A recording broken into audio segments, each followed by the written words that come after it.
So, it has been a while since the last Pax Mithdosica session, a month since we've had everyone. So, we're going to do a bit more of a lengthy recap than usual, so we all know where we are at. So, the party was exploring the southern part of Gela Island, a small little dependency of the Mythosian Empire that was largely forgotten because it's irrelevant. But there were rumors of strange things and happenings and sabotage, and so the judges found themselves here. As they were in the southern mountains engaging with the Dryad, they saw fire from the north. Investigating it, they found that Fort Varus, the only imperial presence on the island, was now under siege by the forces of a cult or some other entity. Oh my. I apologize. Then the party devised a plan. 3 judges would sneak into Fort Varus, assisting them in the siege, and then that plan further developed into Renesmee going to get help, while 2 judges held, and then 3 vibed in the woods. And so the party was scattered across the winds, all doing their own individual things. We resolved those in separate sessions. Everyone's caught up to similar time. And so we are going to start with Renesmee. You traveled to the island of Breton, got assistance, a warship called the Warspite, 2 Imperial spellcasters, and 50 Imperial Marines under the command of a prefect. A pretty sizable relief force. You got close to Gela Isle, saw some of the strange sights, this greenish fog which seems to hang over everything. And where we left off, you were just entering the Yaruga River to approach Fort Varus from, like, the water, essentially. So, you're standing on the top deck of the Warspite. Every member of the crew is up there with you. There is, of course, the captain, the prefect leading the Marines, the 2 spellcasters, which you haven't had many conversations with, but are on the deck nonetheless. And you look out towards Fort Varus. Slowly, the shape of the fort emerges from the fog. A shortish wall surrounds the fort, seems to be largely intact. The central keep also seems to be doing mostly fine. And you see something fluttering from the top of the keep, but until you get closer, it's clearly a flag, but what colors it will bear is the real question. Then, the Warspite moves a little bit further forward, and you hear a shout from one part of the Warspite. "It's the Imperial flag!" And people begin to, like, push up against the edge of the ship, trying to get a glance, and sure enough, fluttering from the top of Fort Varus is the High Row, the Imperial armies, the Imperial Legion symbol. The only problem is there's no one on the walls. In fact, there's no sign of any garrison defending the fort. Other than that fluttering flag, the main keep is all boarded up. The windows have been closed, the shutters have been drawn, and boards cover the exterior of every possible entrance. And the prefect of the Marines will walk over to you and give a bow. "Lady Judge, do you have any ideas on where your fellow judges may have gone?" So, when I was last there, what did the place look like? When you were last there, it looked about the same. Nothing was boarded up, though. And, I mean, they have a pretty good amount of water. They had food. Yeah. There's no, like, breaches in the walls, though. Pardon? There's no breaches in the walls or any sign that, like, siege equipment dealt major damage to the fort. Got it. Is that fort surrounded by the green mist as well? Indeed, the green mist hangs over everything on the island. Fuck. Because I don't know whether to trust or not. I will say I didn't listen to Yogi and Hecko's. That's good. I know that's probably good because I can't metagame, but I truly don't know what the fuck is going on. Perfect. Fuck. Well, Okay. The prefect is looking towards you for orders. You are the senior military official here. Yes, we should go ahead. They're probably in there hiding. All right. My Marines and I can screen the woods while you and the spellcasters make your way to the main fort, or we can march on the fort with full strength if you like. I am not a war planner, sir. Respectfully, I hope that you will know what is best in this case. All right. Well, and I say we march on it in full force. There's no way to know what will come out of the woods. And he begins to go around the top deck, preparing the Marines for landfall. These are essentially just normal Legionnaires, but they have slightly lighter equipment, and they've changed out their spears for javelins and things like that. And as the Warspite comes to a halt, and the great, frigate begins to slow, the naval guns, which are on the Warspite, are all moved to the deck facing the fort. So if you have a fight on the beaches, you will have artillery support from your boat. And slowly, a number of small little, rowboats are let down from the side of the Warspite. And you are placed in the lead vessel. This would be 8 people, so it'd be you, the 2 spellcasters of the ship, the commander of the Marines, and then 4 other soldiers that will join up with you. And it's worth talking about the 2 spellcasters that have joined you on this journey to Gala Isle. You haven't spoken to them much. It's really just not been your focus. You've been, you were trying to get here really quick, and then afterwards you were more so thinking about your compatriots stuck on the island. But sent alongside you is a man named Father Hyperion. He is a cleric of Aurelian soul with glowing golden eyes. He has been doing daily sermons for the crew of the vessel. And he is not a judge, he is an inquisitor, which is similar in rank but very different in their tasks. They rarely do things like this. They mostly kill those who stray from the doctrine of Aurelian soul. And the other spellcaster that has been put alongside you is an Imperial Battle Mage. You have not spoken to her much. She is, in fact, you don't think you've ever heard her speak at all, but she largely keeps to herself. And so your rowboat. Does she have a name? Would you have asked her? Yeah. She might have not responded, though. Yeah. I think we can zoom back maybe a day or so. You're standing on the top deck of the Warspite as it plies its way from Perton to Gala Isle. Father Hyperion is off giving a sermon, which the battle mage doesn't seem to be interested in partaking in.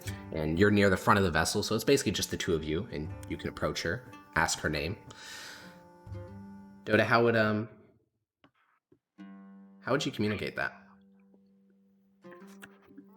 I don't think she would. She could maybe try to make symbols or try to gesture, but she probably end up. Yeah, for the first time motioning towards the talking. father. Yeah, that feels difficult. So Wait, you approach is this. Your character? Yeah. So Renesmee, you approach the battle mage. You ask, "What's your name?" And she simply looks at you and does a gesture with her hands. Oh, can you not speak? She'll shake her head no. Oh, I see. Is that how you sign your name? You'll see her ponder for a moment and then do a different symbol or do a different gesture on what you can assume is her name. Got it. So I'll try and repeat the symbol, and I'll be like, "Did I do it?" She'll look kind of uneasy and kind of nod.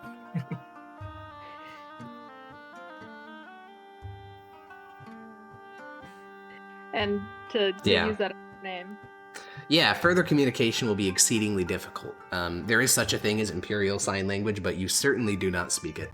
It is, you may have a couple of hand signals that you picked up from your time as Imperial Judge, some military stuff, but nothing even approaching the complexity of Imperial Sign Language. So that's just going to be a difficulty in communication. Luckily, there is someone on board. There is someone on board the vessel that speaks it, which is Father Hyperion, but he's not translating for her very often. So you and the others are inside of this rowboat, moving closer to the shore, and the details of the fort become more in focus as you row closer. There is a bit of a sign of an attack. You can really only see the side of the edifice of the fort, but it looks like it's come under attack by something. The main gate specifically looks like it's been gnawed through, some great animal just ate at the wood, biting chips of it away, some giant beaver, began to devour the main gate. And as the Marines, pile onto the shore, and you hear the sound of armor clinking and soldiers shouting, to organize into squads, the prefect will glance over and say, "Lady Judge, since you said you're not much of a woman of war, That looks to be sign of an attempted breach, though it does look to have failed. Any attacker That is can have good. gained entry through that. That is great, Nance. Just to be clear, last episode, I believe that I did warn all of the people, though they were uneasy, about the, like, hallucinations Correct, and you the did, big yeah. raven people. Okay, cool. I just Yeah, want to make sure. you Otherwise, you were the only person to experience it, but you did tell them that there were strange things in the fog and that they were illusionary. So after dismounting, the prefect will gesture for you to remain on the, like, not on the boat, but on the beach, and he'll begin to take a few steps forward, just mostly looking at the wall. And he's like 15 feet in front of you, you know, amongst some shrubs and things like that, and he'll glance back and say, but there is signs that, well, there's chips in the stone. Looks like some ladders were placed there with immense force. like they could have gone Scaled over the the wall, ladders and breached yes. already. And he begins to shout out orders to his men. Rather than spreading out and doing sort of a more wide search, they begin to congregate around you and the other two spellcasters. And the prefect says, well, we can just go up and knock on the main gate. If any defenders remain, I'm sure they'll go out to investigate.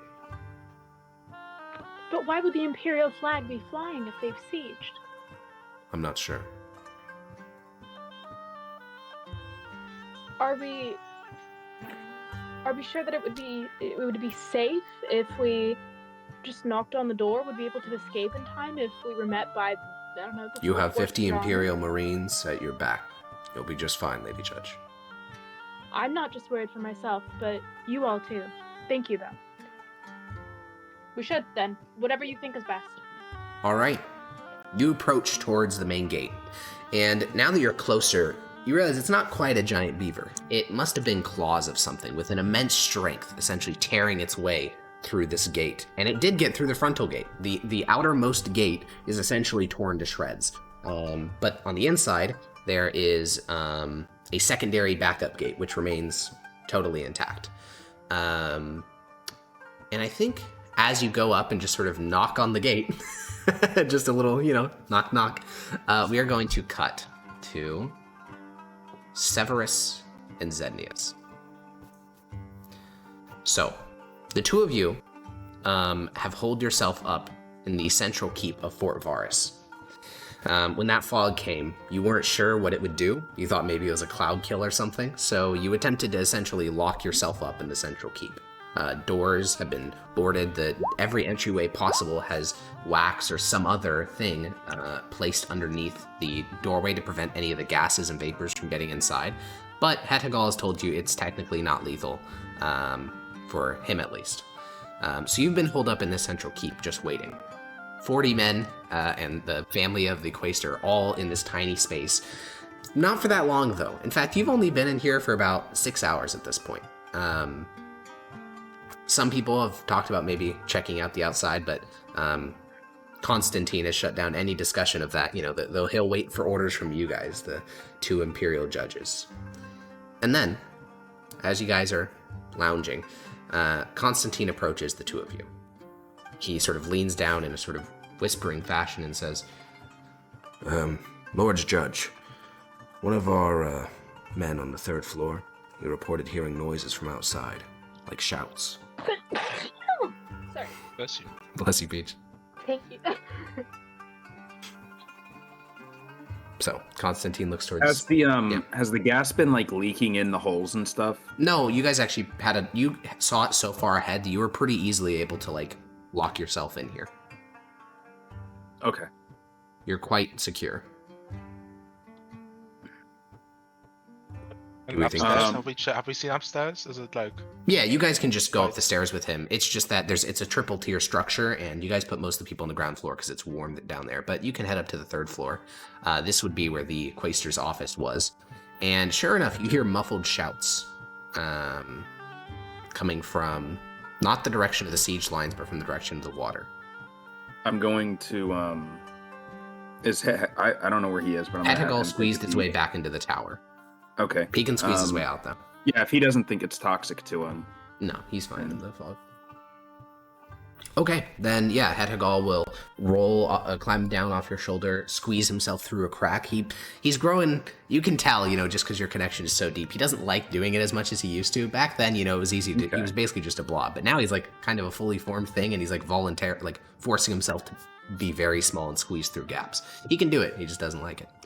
And you can watch his perspective as he walks out onto the wall, gets up onto one of the parapets, and looks down. And down at the beaches, you can see. Several rowboats have already made landfall. A group of, we'll just say legionnaires because I don't think you know the specifics. A group of about 50 or so legionnaires are forming up. And in the center of a sort of huddle of these legionnaires, you can see 3 people.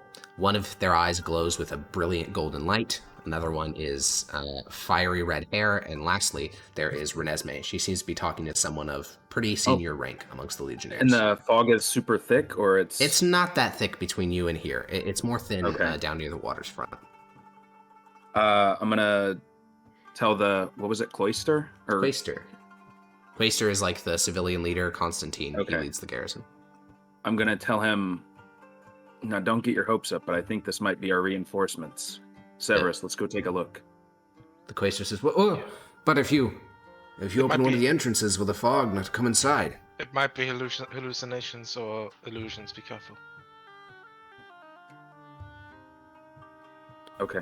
So, how do you plan on exiting? Well, probably through a door. So you're just gonna undo the What was the... fog protection? Well, we would want to go it from the highest. Yeah. We want to... Yeah. Okay. Yeah, you're already on the third floor, does which this is the fog highest seem position. to be rolling across the ground? It's already sort of rolled across the whole of the visible area that you guys can see, so now it's just sitting there. Yeah, okay, but it seems to stick to the floor. Oh yeah, it's heavier than air. Yeah. Yes, that's what I was asking. Yeah, I guess. Is there like a window? Yeah. Something we could go out of without making too much of a hole? Something that Yeah, can easily there is reinforce underneath? there's like the highest point of the turret. There's one of those like almost decoration windows, but you could probably fit through it if you really, especially you because you're so tiny. Both of us. Yeah, I guess, yeah, you're both quite small, and Severus can climb and you can fly. So yeah, you guys could probably get it out through the uppermost turret window. Alright. Okay, you guys fly up there, and then you hear this noise. A knock echoes, and this one is not like a distant muffled thing. This is like a pretty loud thing because one, the person is hitting hard, and 2, it's echoing across the courtyard, and you can hear people downstairs, the garrison, hear the sound of knocking, and Constantine says, "I'll make sure they remain in position until you give out the orders, Judge." And he will rush downstairs to keep them there. And the 2 of you can fly up. Zednius, you open up the window, and instantly green gas begins to flood in, not at a crazy fast rate, but it does begin to roll into the 3rd floor. And you can squeeze through. Severus, with Zednius' assistance / your own ability to climb, you can jump from the top of a bookshelf, grab the bottom lip of the window, pull yourself through, and then close it behind you in a pretty smooth motion. As we leave through the window, I wanna take like a piece of cloth, anything out of on me, Yeah. and try to cover my mouth and nose with it. Okay. Easy enough. In case there's like particles in the air, I guess. to make Yeah. it less You're now immersed in damaging. the fog, though, and it does really look like another world. Does it smell? It doesn't smell, no. Okay. But from this vantage point, because you're at the highest point of Fort Varus, you can see, in every direction for miles around, it's just this green fog hanging over everything. And the further north you go, the denser the fog gets. But you can now, from your position atop the turret of the tower, see that the legionary force is sort of crowded around the main gate, and you can't really see who's knocking at the gate, but considering you don't see the spellcasters, you assume it's one of them. Well, I know that I saw Renesmee, so I'm going to fly over towards the forces and be like, "Renesmee, is that you?" Are you? Yeah, he just flies on over. You're Yeah, still I in the fly tower, over. Severus, but yeah, Zednius, you just fly on over and shout down towards the legionary force. Instantly, Do I hear him? Yeah, you hear him, and half the legionnaires look up to the sky to see this person floating there, and they prepare to throw javelins. No, don't throw your javelins at him. They hesitate. I'll narrow my eyes. How good do I see him? He's only like 30 feet above you, so it's a bit more than an outline. Like, you can see his facial features, but he is still a bit foggy, because he's so high up. Severus? He's behind me. Are these our reinforcements? Yes. What do you know what this fog is? Is it safe to breathe? It's safe to breathe, but it makes us hallucinate things. Are you dead or alive? Wait, no. What? He wouldn't even know that. I think Come I'm down alive. here. I'll float down. Yeah, the Legionnaires seem a lot more calm once you get within like 15 feet and they can really see like all the details and you land on the ground beside Renesmee. Yeah, Renesmee, he needs a shower, clearly. He's a bit... I wanted to test him. I wanted to get out my little pocket mirror Yeah. and then just point it at him. Yeah, Zednius, you Wait, look inside okay. and you see, a little bit of stubble is beginning to grow on your face. Your hair is a bit longer than usual, but you're a handsome guy. Yeah, I get it, Renesmee. I haven't had to shave in a while. No. If you point the mirror at the hallucinations, it's like they're ghosts, and so they'll just like instantly die. So I'm glad There's to see that you're ghosts? still alive. Okay. All right, well, you're alive. I hope that everyone else is At alive. around this yeah? point, Severus, you can poke your head over the wall and look down and see them because you've caught up with Yeah, I don't Zednius. want to say anything. I want to cast message at Renesmee. Okay. Okay, what is your message that you send? I will.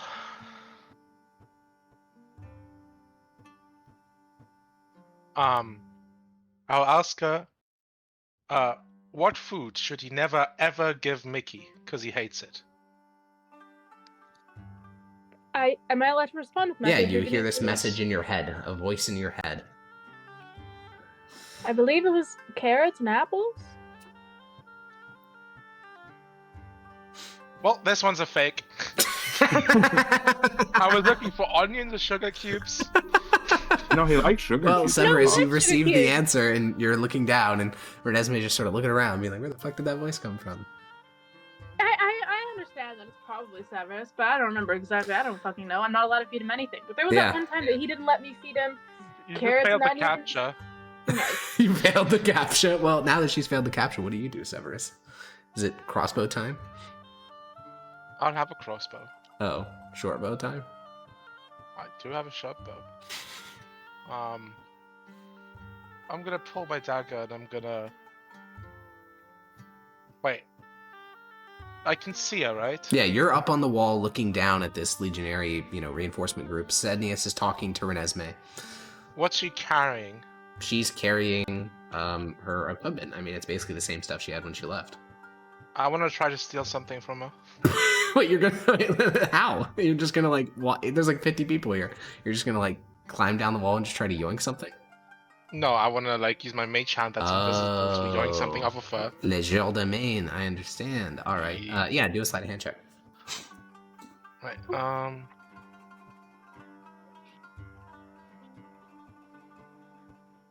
Normal. Is Mage Hand invisible? Normally no, Minus. is though.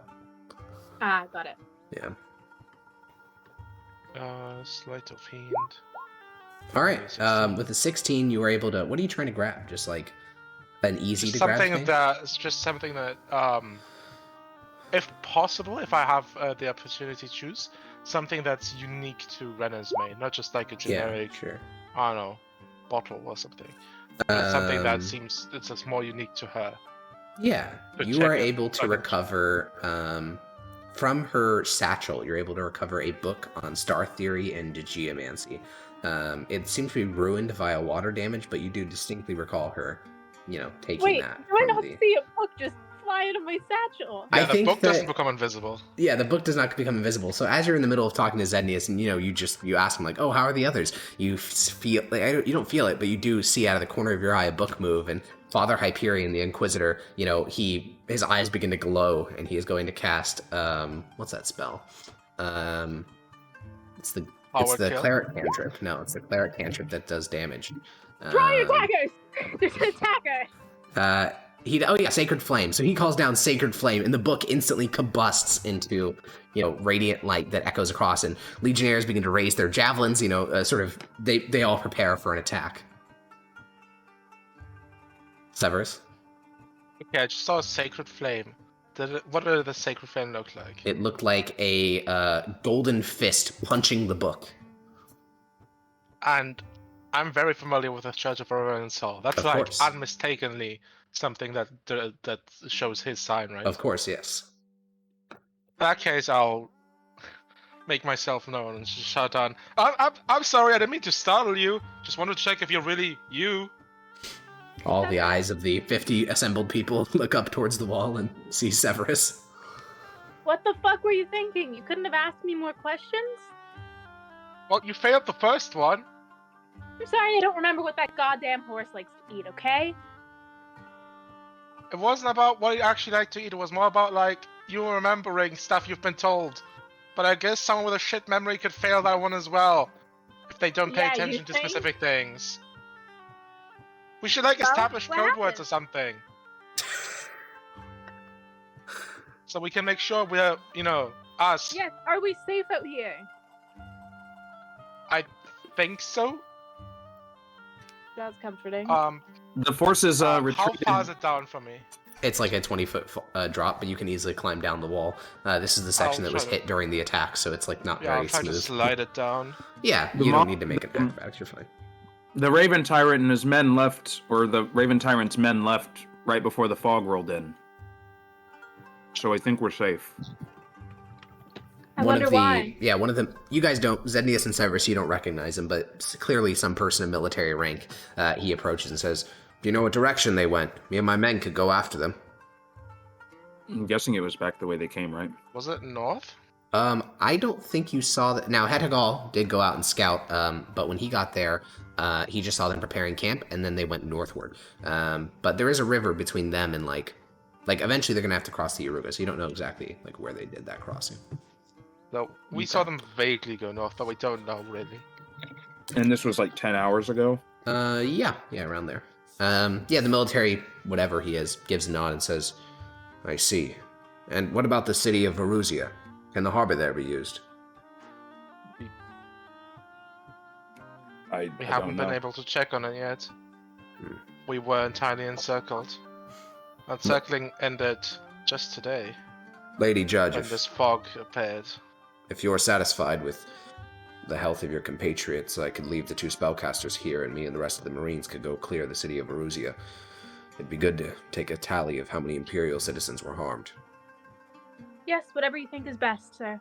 All right. This might be an odd request. I don't know how much you've been filled in, but try to take any ravens captive and treat them as if they could turn into humans and attack you, because they can. Like the bird. Yes, like the bird. The birds Alright. are turning into humans, the little ones. Well, they could. Some of them seem to be shapeshifters. We don't know how many, but they're most certainly controlled by the enemy. Keep that in mind. All right. The Warspite will be relocated there. The river isn't a good spot for it, if you're looking for it, Lady Judge. And he will give a salute to all 3 of you, give a bow to Renesmee, and he will order the Marines to begin to march in the direction of Varuzia, which is only about a mile away. So the reinforcements will march off in that direction, and that just leaves the, 5 of you. The 2 spellcasters, and then the 3 judges standing in the shadow of the gate. And the priest will speak up and say, "And what of the rest of the garrison?" They're inside. We've lost...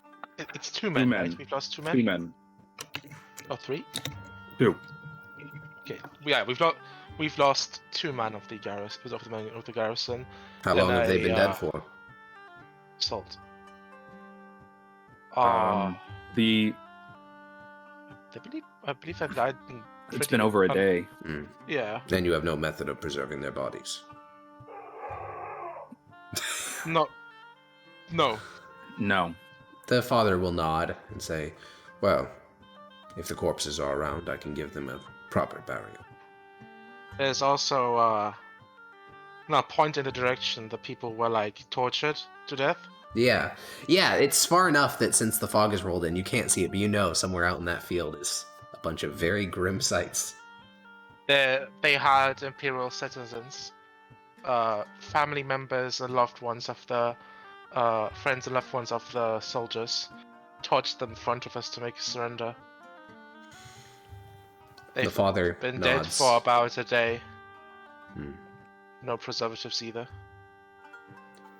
Well, send a couple men of the garrison out to the field. I will go tend to them and have the body sent as well. I will bless all the corpses before they're interred in the earth. Father, do you know if this fog, how dangerous is it for us? He breathes in deeply.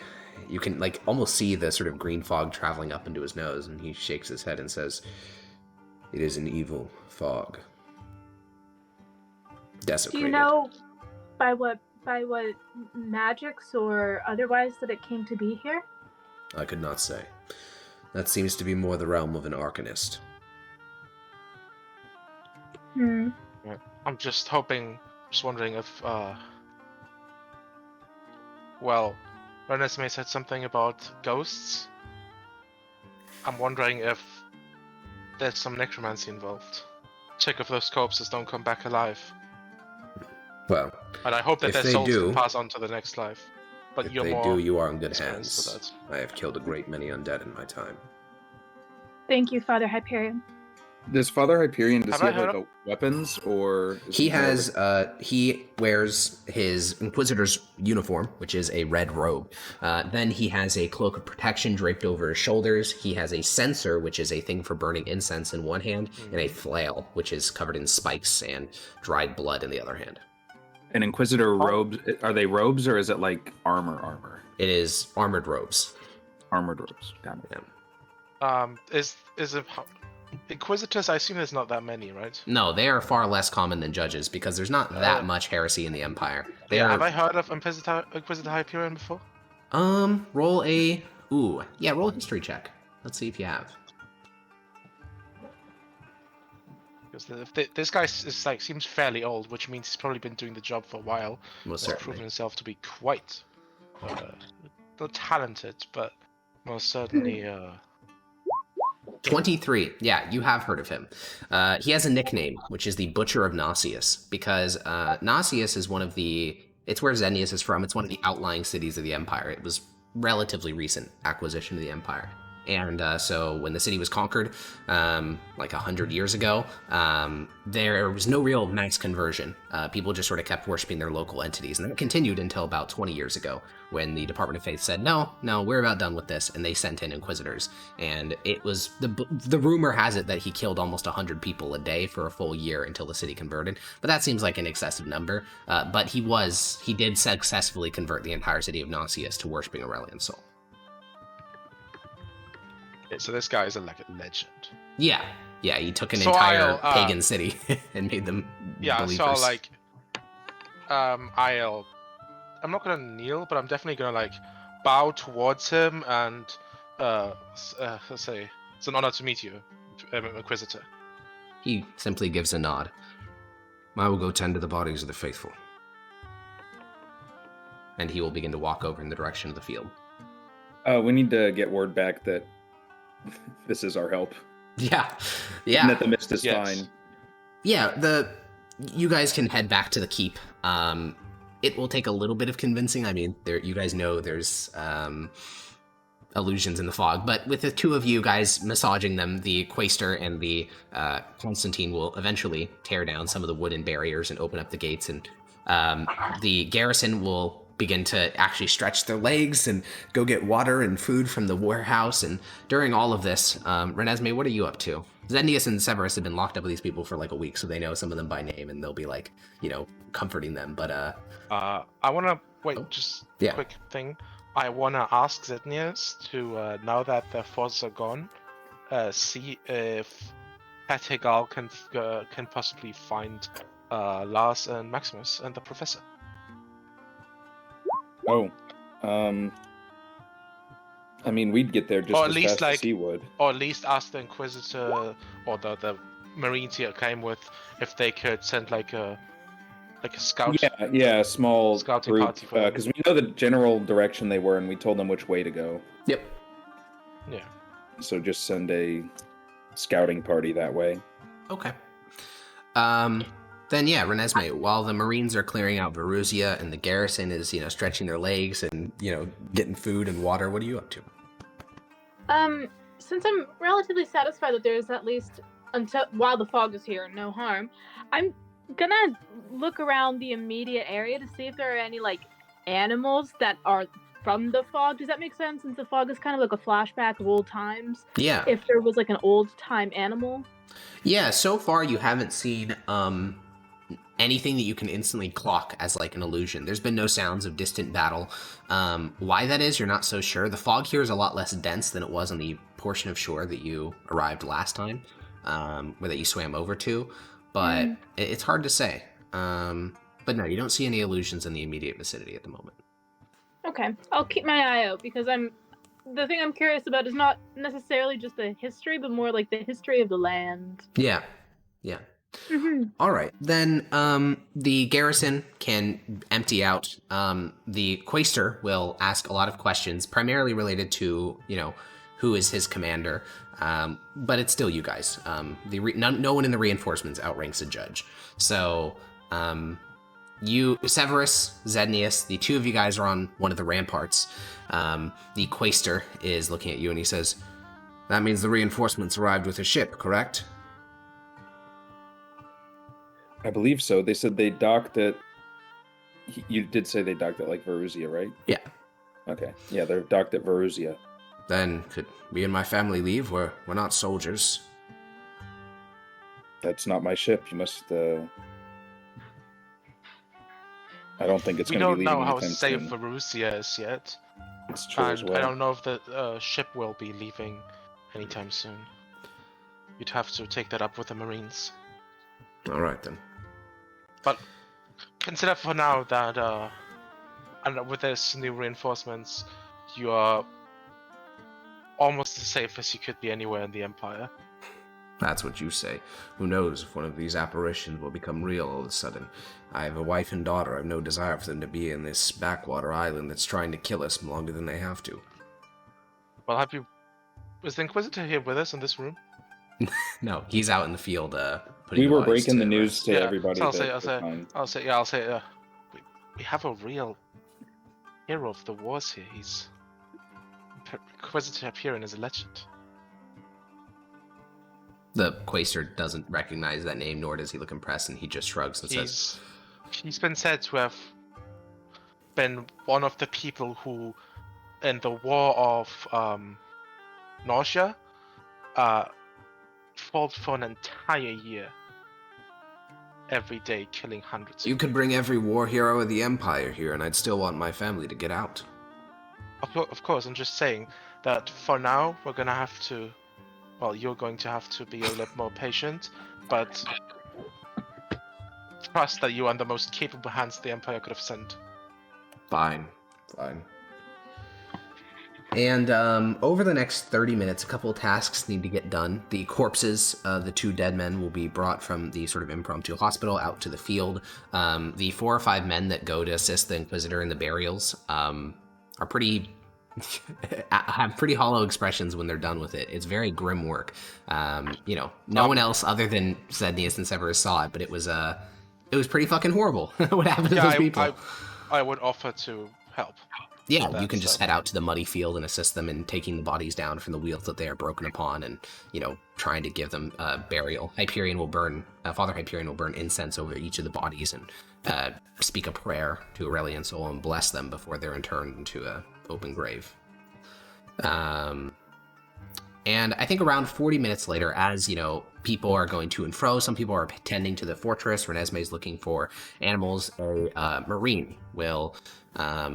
he runs down from the main road from the direction of Varusia, and he'll probably shout up to you, Renesmee, and say, "Lady Judge, your presence has been requested in the square of Varusia, and any other people you can bring along with you." Requested in what manner? "One of the creatures has been cornered. We're not sure what to do with it." Understood. Can I get Severus and Zednius? Yeah, Zednius is up on the walls with you, and you can have one of the members of the garrison go run off and grab Severus and the father if you like. Yeah. Yeah. I'll run ahead and I'll let, as they're catching people, I'll just tell others to, meet me there. If Zednius heard it, then we'll probably get there first, and the other two will trail behind. All right. Yeah, you guys can go off in the direction of Varusia. It's been some time since even Zednius and Severus have seen it. But the city of Veruzia has had better days. The outer walls have largely been broken down in your absence due to due to I'm sorry, the that sounds so loud. yeah, it's a little bit loud, but that's okay. Due to the attack on the city, the outer walls have largely been broken down, but you guys are able to head inside, and Marines have begun to talk to the local populace. You can see people who have undergone a week of occupation by the cult looking with hollow eyes. They talk to Marines and update them on how they've been, and the 5 of you, 3 judges and 2 spellcasters, walk through the city streets, and you can see those demonstrations they did outside the fort were not unique to there. I think as you guys are turning a corner, just trying to generally get towards the town square, Renesmee, you see posted up on like the edge of the road is a person broken upon a wheel, which is a very, very, very grim torture method of torture that isn't even used in the Empire. It's very grim, and the body has essentially been placed as like a warning sign. There's no sign hanging from the neck to explain what this person did to deserve this fate, but their body does hang there. What does it mean to be broken upon a wheel? Essentially, all the bones of the arms and legs are broken, and then their body is weaved through like a literal like carriage wheel. Oh. It's a slow and painful death of internal bleeding. Yeah. And, you know. Jesus. Okay. Yeah, and I'll grimace at it. I'm not necessarily a fan of that.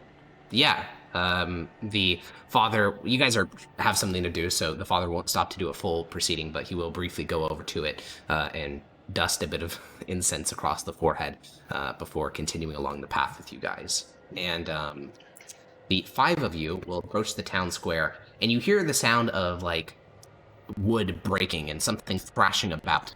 And until you guys approach from behind some Marines and get closer to the town square, it's not entirely clear what is happening, but once, you're basically lined up with a Marine, you can see what's taking place. One of the abominations is just losing its shit. It's like destroying a cart with produce, other things like that. And the Marine will, when he sees you, he'll give a deep bow and say, "Lady Judge, the prefect is down at the harbor, but he said he wasn't sure what to do with this thing and wanted you to take care of it." How do you come upon it? It was in an alleyway. It looked confused, like it wasn't sure what it was supposed to be doing, but when it saw us, it went berserk. It tried to peck one of my men's eyes out, and, well, now we have it cornered. It can't escape the forum, so it's just been there, eating. The ones that I saw before seemed like they had like they kind of knew what they were doing, or did they seem... No, they seemed very intelligent. They were like, they were like Okay. assaulting the gate. They were moving with tactics and stuff. Yeah, so Can I see it right now? Yeah, you feels guys are familiar. all on the battle map, so It's this you guys thing. can get... Can I do a nature check to see if it's beast? To see if it's beast? Yeah, that makes sense. Yeah, roll nature check. Or maybe an arcane check, or arcana. Yeah, it is not a beast. Yeah. Okay. But the Marine will just look towards you, Renesmee. One moment. Allow me Alright. to discuss with my fellow judges. And I'll kind of grab Severus and Zednius and be like, well, what do you think is best? Should I go and try to speak with it? there's something different about this one. They didn't seem this animal before. I think maybe we've seen something similar with like the necromancy, right? Like when their controllers aren't near, they just That's what it don't feels have like to me. intelligence. Mm-hmm. Do you think that it's worth trying to speak to it, to see if it has any information at all, or to just put it out of its misery? We can try to speak to it, maybe get some use out of it.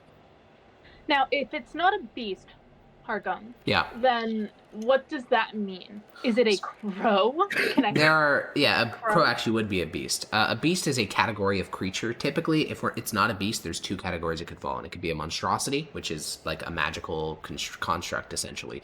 Not in the sense that they're like purely made by magic, but magic has broken their bodies so much that they're no longer considered a natural creature. Things like chimeras are considered monstrosities. There's also the chance that it's considered something really weird, like maybe undead, though it doesn't look dead. It's basically just the creature category. So you can turn into beasts, you can't turn into anything else. So you can't turn into this thing. I'll ask Severus and Zednius, do any, or maybe I can background check.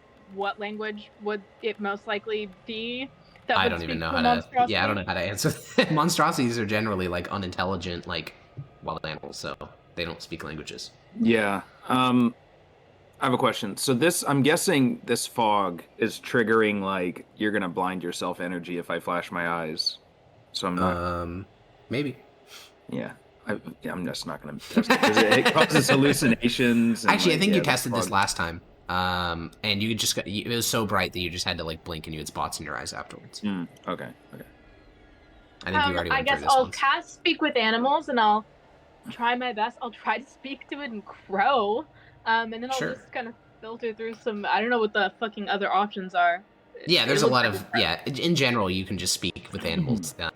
Yeah, Father Hyperion will position himself sort of up on the high ground. He just has his he has one hand on his holy symbol and another hand on his censer. So if you are attacked, and you just want to like walk closer and try to speak with it. Yeah, I'll like shout to it from afar. Okay. Is Yeah, it you not aware shout of to it anyone's from presence your right current now? position. You squawk, you caw, you hoot, you do all the different avian noises that you know how to make. Not once does the abomination cease its devouring of produce. Continues to just eat apples and break open the cart and drink from barrels. Can I try to speak to it in English?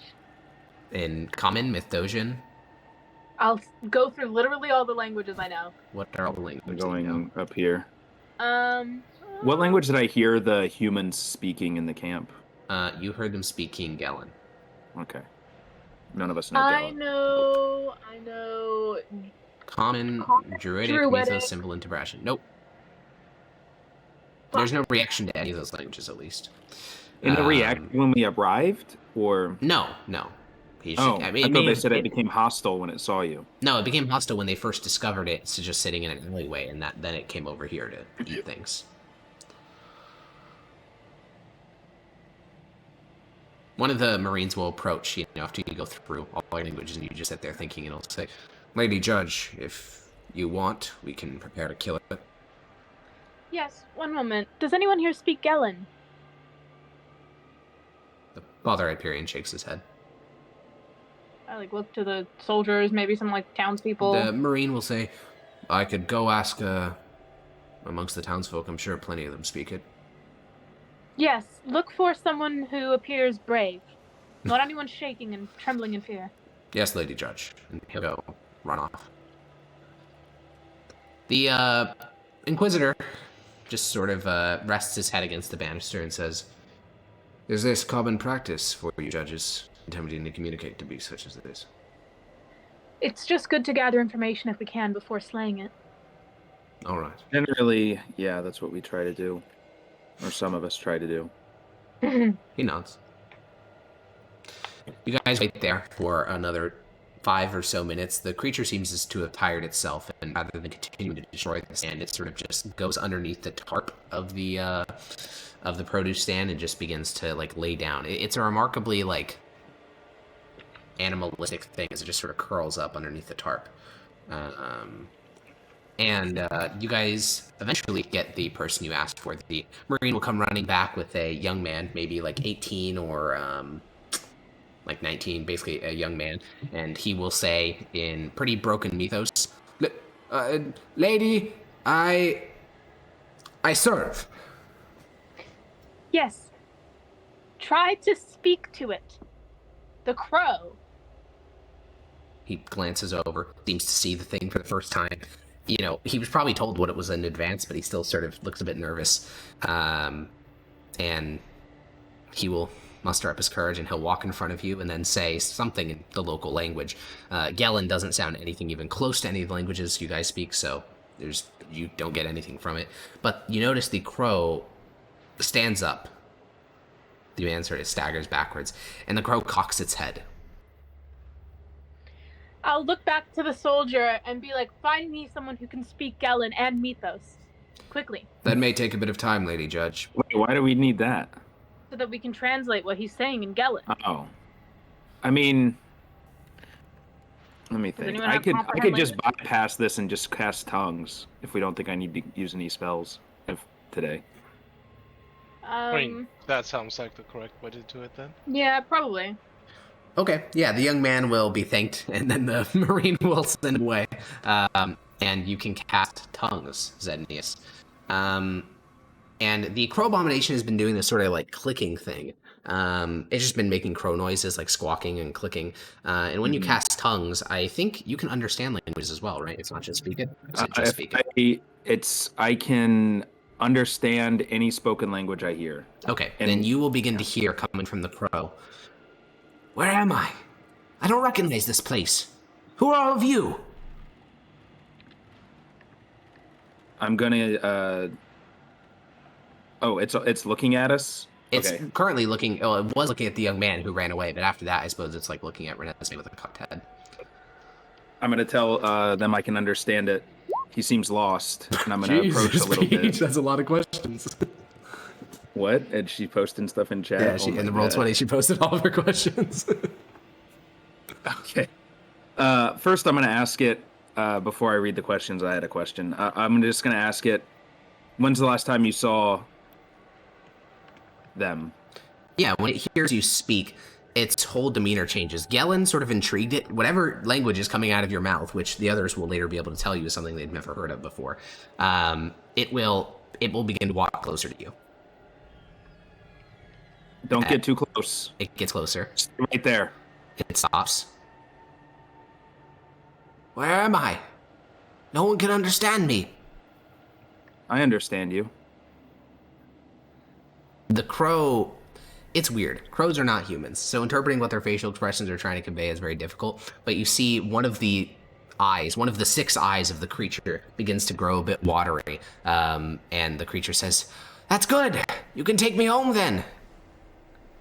You can. Where is that? I don't know where I am, but it's a farm. My family is there. A farm? Is that what he said? Yes. Do you know what it looks like? What kind of Of course. mountains? My father, Where's the my mountain? mother. They're probably looking for me still. I'm sure.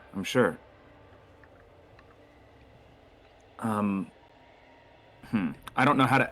I don't know not how a long nature it's been. guy. My mind's been to- foggy, but I'm sure they're still searching.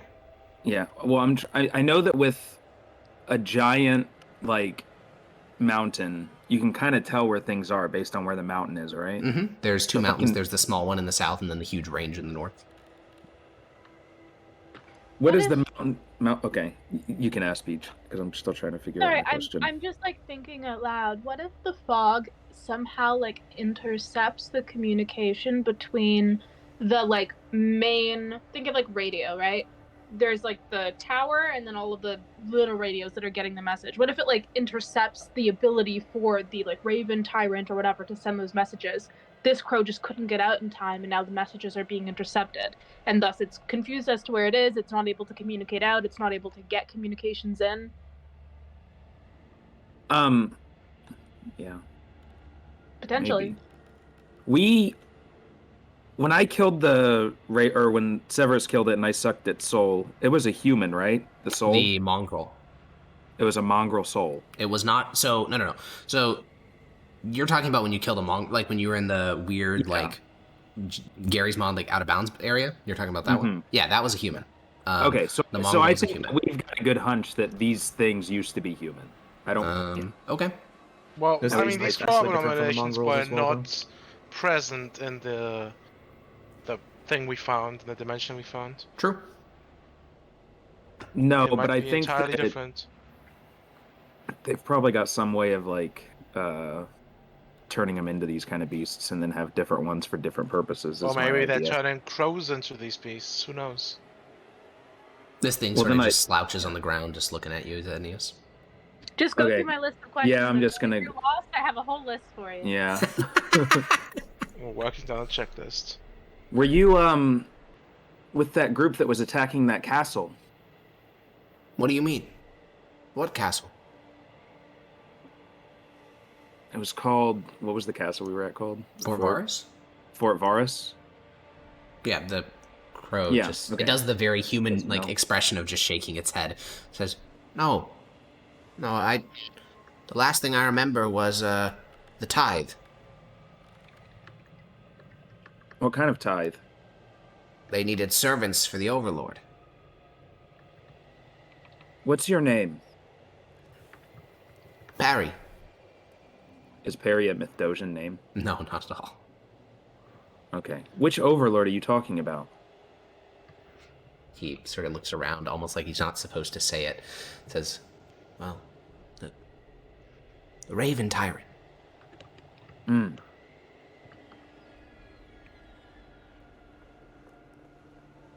There was my older you brother haven't and me, seen- and my parents sent me to serve, but I don't remember. How old were you? Well, I'm 9. 9.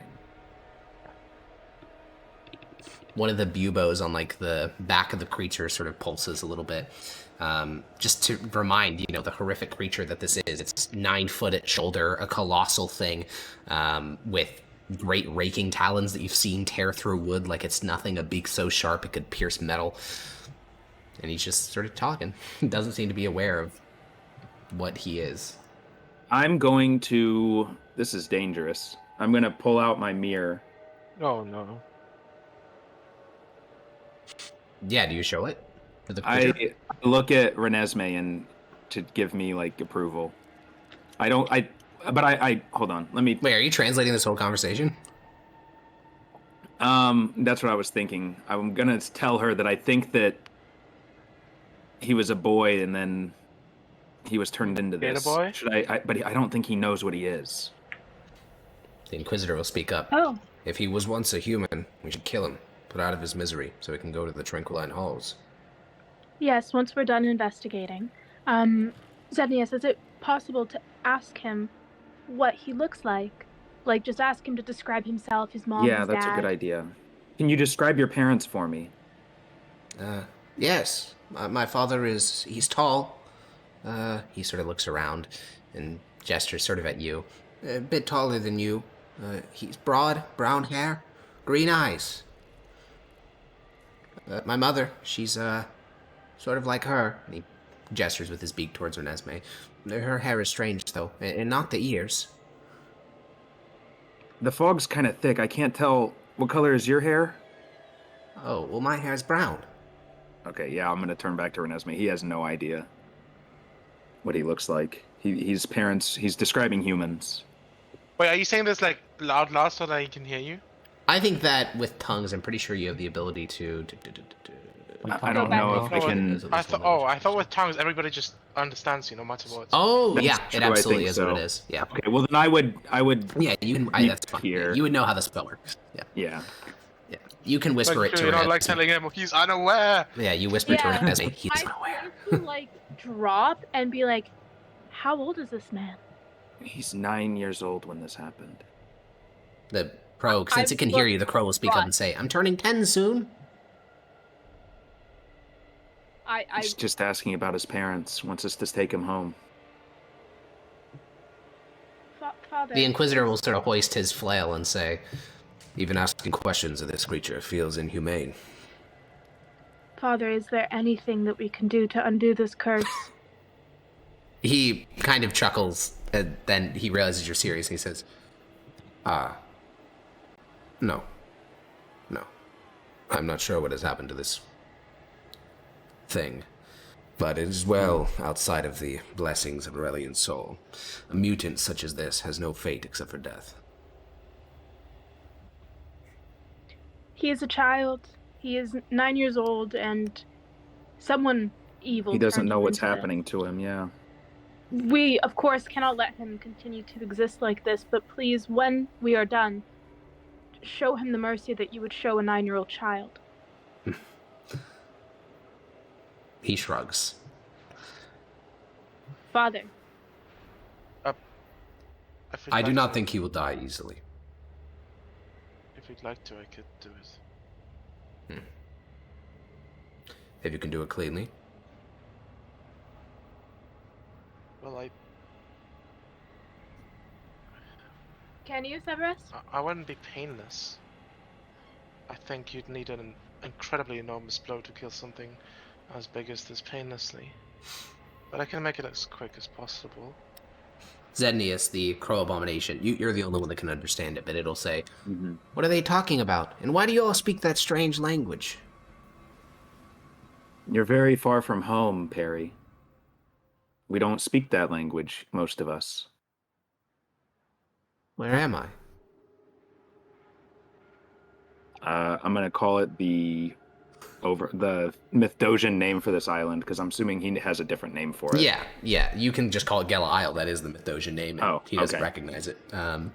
And he'll just sort of say, "Oh, I wonder how I got here." Zenius, are you able to ask him if he believes in a god or something, so that we can say a prayer for him? I mean, he was saying he was paying tithes to the Raven Tyrant, so his whole family must have been caught up in this. Oh, goodness. I think he was a sacrifice his parents were forced to make. Does he believe in an afterlife? Could we tell him that he's going to I don't know, Neverland or wherever his faith believes that Father he will Hyperion speaks up and says, "Regardless of his faith, there is only one place he will go if he has not embraced the light of Aurelian's soul." Just tell him Let me this is all a bad dream. let me try to convert him real quick. Hold on. Father, is there anything that we can do to help him find Aurelian's soul before he passes? With a body that broken and a mind that weakened, any conversion would not be a truthful one. Apparently he is completely lucid under this monstrosity. He's a child. He was How could sent be by his lucid? He evil doesn't even parents to be know. sacrificed. How could he be lucid? He doesn't even know what he is. I would call that lucid. He's clearly delusional. It is no longer our duty to shepherd him into the Tranquiline Halls. If Aurelian's soul deems it fit, perhaps he will be sent there, but I view it as unlikely. This island is a cursed place. Zednius, are you able to ask him if I can just pray over him and hug him for a moment? Cast forward kill. Oh my god. He's got 101 hit points, doesn't work. I mean, they are really True. tanky. It took you guys forever to kill the ones that were attacking the gate.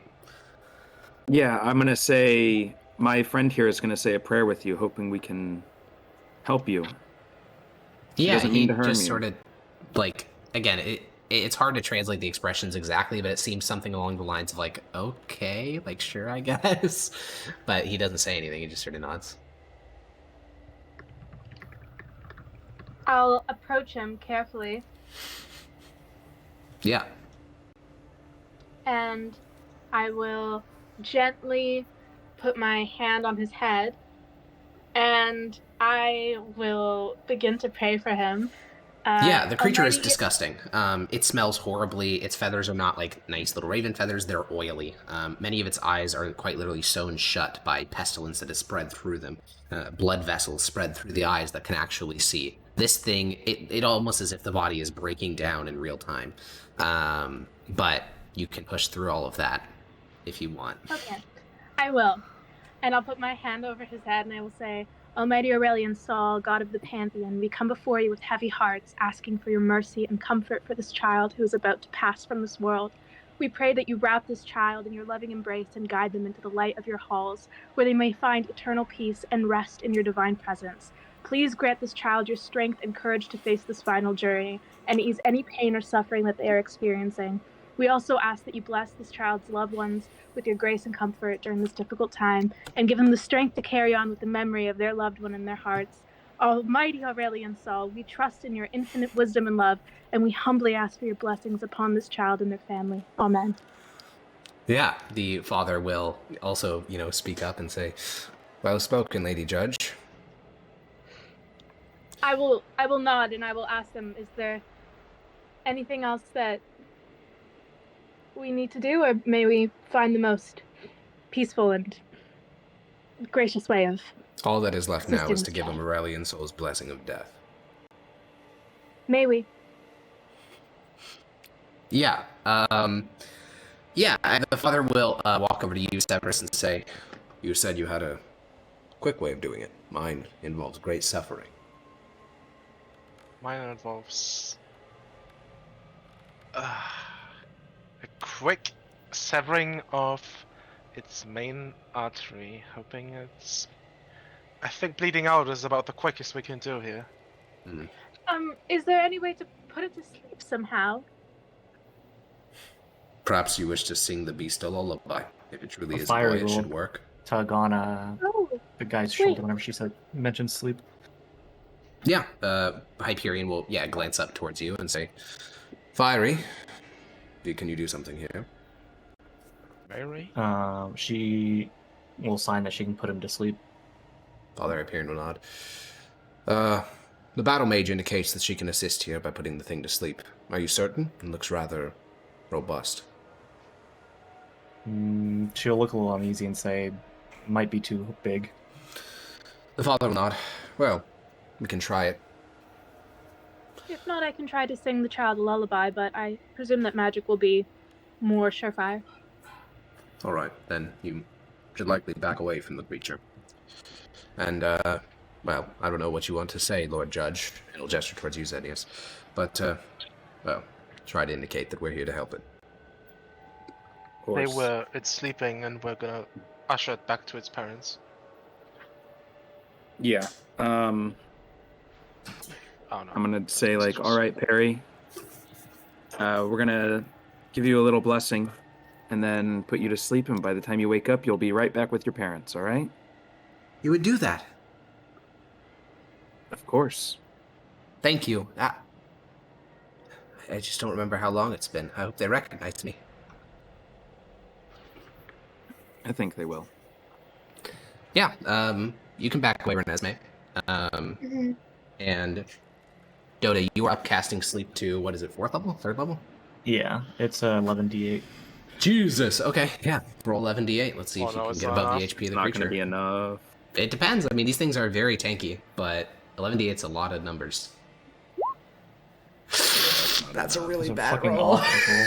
It's a really bad roll. Yeah. That's an incredibly bad Fiery roll, yeah. casts the spell. You see this sort of fairy mist sort of drench the creature, like these little dewdrops essentially along the skin of the abomination. But its watery eye just sort of blinks and cocks its head and says to Zenius, What was that? It doesn't seem like We'll it's just look working. back at the father and just shake her head now. Yeah, Father Hyperion will say, It's beyond our abilities. We may have to go for a more manual approach. 30d10. Okay. Oh my god, this is awful. What I'm gonna do to this kid. No, You know the you're dimension not. door? You're not. Holy. Jesus Do not. It's The quick. dimension door up here. Yeah, no one It's can all stop you down. because it's not like you're saying what you're It's doing. the- You just walk It's over. the quickest. Well, it's also the quickest way because it's like 6 seconds, right? Yeah, 'Cause basically, it's somewhere fucking- around that. Yeah. Oh, 5e is Jesus. always Yeah. 1 round. Yeah. Surely Gonna can't be be. Yeah, as you one approach mess. the bloodshot eye of the Raven Abomination looks up at you. Time to fly. Yeah, I'm gonna put my hand on his shoulder and say, let's go see your parents. Come with me. Yeah. And then as soon as I get consent, Yep. boom, it's 500 feet. 500 feet in the air. Jesus Christ. All right, so you guys watch as Zednius disappears. And I think it takes you a second to relocate him because it's not like he said, like, oh, I'm going up. Instead, I think the first thing you hear is the cawing, like the borderline screaming of a creature. And then a moment later, it wanna impacts take the that. ground and just... As we are going, I'm gonna say I'm sorry, and then Yeah, so Zenius, you don't see where he is because he's too high up in the fog, but just emerging from the fog, you see the Raven Tyrant scream one final shriek before it splats and goes into mist. It's not even like a corpse, it's just gone, eviscerated. I would just like to continue praying. Yeah, would you? The I'm entire just square is coated in this thick black blood Yeah, that's like that's so what I'm saying. rotted and gross that it's As soon barely as I even human. realize what he's doing, I want to like dodge out of the way so I don't. Yeah, get yeah, you shit duck on me. around the corner. Father Hyperion will go forward and grab you, Fiery, like pulling you around the corner. One of the Marines gets just splattered with this stuff and instantly goes over to a bucket to go vomit. I'll try and Understandable. dodge. Yeah, sure, roll a dexterity saving throw to dodge the wall of filth from the corpse. Oh god, okay. This is not how I imagined. So we go. That's a saving throw, right? Did I do it? Yeah. You duck underneath the bench, and the bench is splattered with bile. And Zednius, a few moments later, you can float down into the center of the sort of impact mist, as it were, the impact crater of the corpse. Right. Yeah. Absorbs the soul. Well, that was the quickest way I could confusion. think of. Yeah, Father Hyperion will peek out and say, "Interesting. Well, Well, I guess that was the least painful way. Yes, though violent, it was effective. I just was thinking of how much betrayal I'd see in his eyes if we, tried to kill him. And it Well, took you a could while. have just. We shouldn't think of what else we could have done. What is done, and I believe that Zepnius made the choice that he thought was best, and I definitely stand by him. It was quite quick. Now, what else do we need done? the Start kind of Marine walking who around. originally ran off to get you, he recovers and comes back from the bucket and says, that was all that the prefect indicated to me, Lady Judge. You can go speak with him in the harbor, though. All right, I'll start walking off. Yeah. You guys walk through the streets. Are you headed to the harbor? Yeah, wherever he told me to go. I just want to get pieced out of there because that was sad. Yeah. You guys head in the direction of the port of Verusia. You see a couple more of those bodies. You can't really it made sense when the cult did it at the fort. You're not sure what these corpses in the city are for. But on each of them, Father Hyperion will walk by. And Dota. For Fiery, she's obviously served, the Empire for a little bit as a battle mage, but I think this is a level of, grim that she has not quite experienced yet. Bodies that have been tortured and placed up as warning signs, mass graves where Father Hyperion doesn't even have time to do proper burials, corrupted fucking mutant children being dropped from the sky. It's all quite a lot. So yeah, a lot to handle. But you guys continue through the city, and soon you come in sight of the harbor. The previous ships that were destroyed, some of their masts still poke up from the water, but the Warspite is docked out in the port there. And slowly you can see supplies being taken off the ship, because it is still a supply ship, so there's plenty of food and water and arrows and javelins and even a cannon that was supposed to be here a while ago. And as these are being unloaded, the prefect is overseeing, the removal of all the supplies and the fortifying of the harbor. And when he spots you, the trio of judges and spellcasters, he'll walk on over. He has his helmet sort of in the crook of his arm, and he'll say, "Lady Judge, did you deal with the creature?" Yes, the crow monstrosities are apparently humans. That one happened particularly to be a 9-year-old child who was sacrificed to the Raven King, and it had no idea where it was or where its parents were. We asked it some questions, and then we ended its life. He narrows his brow. Well, that's disconcerting. Indeed. Well, the Quaestor spoke with me. He requested to leave the island with his family. I wanted to consult you and ask what you thought on the matter. Technically, we could send the Warspite back to Red Dinium and get it back within 3 days, but it does seem strange to give such special treatment when there are probably dozens in Verusia who'd like to get out. Absolutely not. He will not be going on that ship back, and I believe that we should have someone stand guard of the ship so that he doesn't do anything stupid. No need to worry about that, Lady Judge. The ship will be under lock and key. What do you want to do next, then? With the garrison and my Marines, we have about 80 soldiers, probably enough to keep Verusia and Fort Varus safe against any incursion. I suppose, well, there's 2 things that need to happen. 1, we must find and kill the Raven Tyrant and all of their followers. And 2, we should help rebuild this town and help the people living on this isle. 1 is more of an emergency situation. As long as the Raven Tyrant lives, there will be no peace on this island. Well, the spellcasters could remain with you. Me and my men could remain here in Verusia. So far, we're trying to get a death count, and it seems to be around 50. Understood. Are Severus and Zenius with me? Yeah, it's you, Severus, Ennius, the battle mage, and Father Hyperion. I'll look back Yeah. to Severus and Zenius and ask, do you think that wise that we go after the Raven Tyrant and his followers and we bring the spellcasters with us and leave the rest of the army here to defend and rebuild?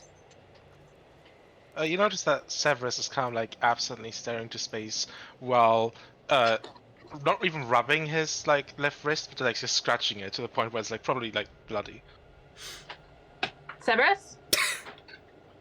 Huh? What? I'll repeat exactly what I said. Sorry, what did you say? Oh, yeah, we should go after him. Should we only bring the spellcasters then? Zenius? Severus, are you here with me? Zed? Yo, Where are he we died! Oh. Renesmee's asking you if you think it's a good idea to leave all the soldiers here in Verusia and Fort Varus and go out with just the spellcasters to defeat the cult. I think as many people as would be willing to help us in our mission should help. At least on the way to getting there. I mean, The prefect they will are speak up agents and of the say, Empire. It's This not is a the matter Empire. of volunteering. I can get all 80 men to be sent with you. I simply fear for the civilians here in Verusia. Many of them are already somewhat traumatized from a week under occupation, and without the soldiers here, they'd have no protectors. Is this the Inquisitor speaking? No, this is he's the head of the Marines, the prefect. Ah. He's I'll lower look in up. rank than all of you. Okay. No. What about well, we have the men that were already in the fort. We could leave them and then take this new or did you Sure. not bring a whole force, Renesmee? No, she How many did. people? 50 soldiers. Oh, yeah, we could just bring their 50 and leave the men we got to know here because it's going to be dangerous and they didn't necessarily sign up for that, whereas these guys did. Well, Yeah, they got the signed up. prefect shrugs and says, "Whatever your orders, I will execute." My What do you counsel would believe be the to most wise? personally, from what you told me you saw in the fog, I'm not sure my men are equipped to do anything here. I can defend a city, I can fight an army that presents itself to me, but if you tell me and my men to go through a fog in search of stopping a ritual, we can try, but I'm not sure how useful it will be. I'll look Believe- at Zenius and Severus. I believe it would be the most wise to leave the men here to not only preserve whatever. I don't doubt that they could be useful, but I'd like to preserve their morale and their citizens as much as possible. I'd like to ensure we stop the ritual as much as possible. Yes. Is it possible that we ask your force of men if any of them are willing to join us, even if it's only a couple? I'm certain all of them will be willing to join you. They all took oaths. What I mean is, not all of them are equipped. Perhaps some of them are more equipped, psychologically, emotionally, to go into a battle which might terrify the others. Of course, they would all do it, but you know I'd what I like to mean. clarify, Lady Judge. Like, My we men should will leave serve them the on Empire in any spellcast fashion spines. required. It is not a matter of fear, it's a matter of equipment. None of my men can cast spells. None of them are equipped to fight abominations such as these. We're trained to fight other humans. I see. We will go with you if you order it, though. I just Any am of wondering them- how many mongrels we'll run into because enough of those can overpower just a small number of us. If we have to face an entire unit, I don't know how well we'd be equipped to handle that by ourselves. You happen to have maybe navigators or someone who's very familiar with this territory? You could ask Yeah, around in the fort garrison, but all my Marines that- are from I- Ravinium in those areas. Yes, I would. Okay, in that case, no. I feel like we should just leave them behind. Everyone? The spellcast. I Yes, assure you, because Father the smaller Hyperion our is worth forces we 20 leave as my with, men. the smaller the likelihood of us being caught in the enemy army. If we trot down the forest with 50 men, we're gonna get surrounded and outnumbered on foreign territory. With who knows what traps they've set.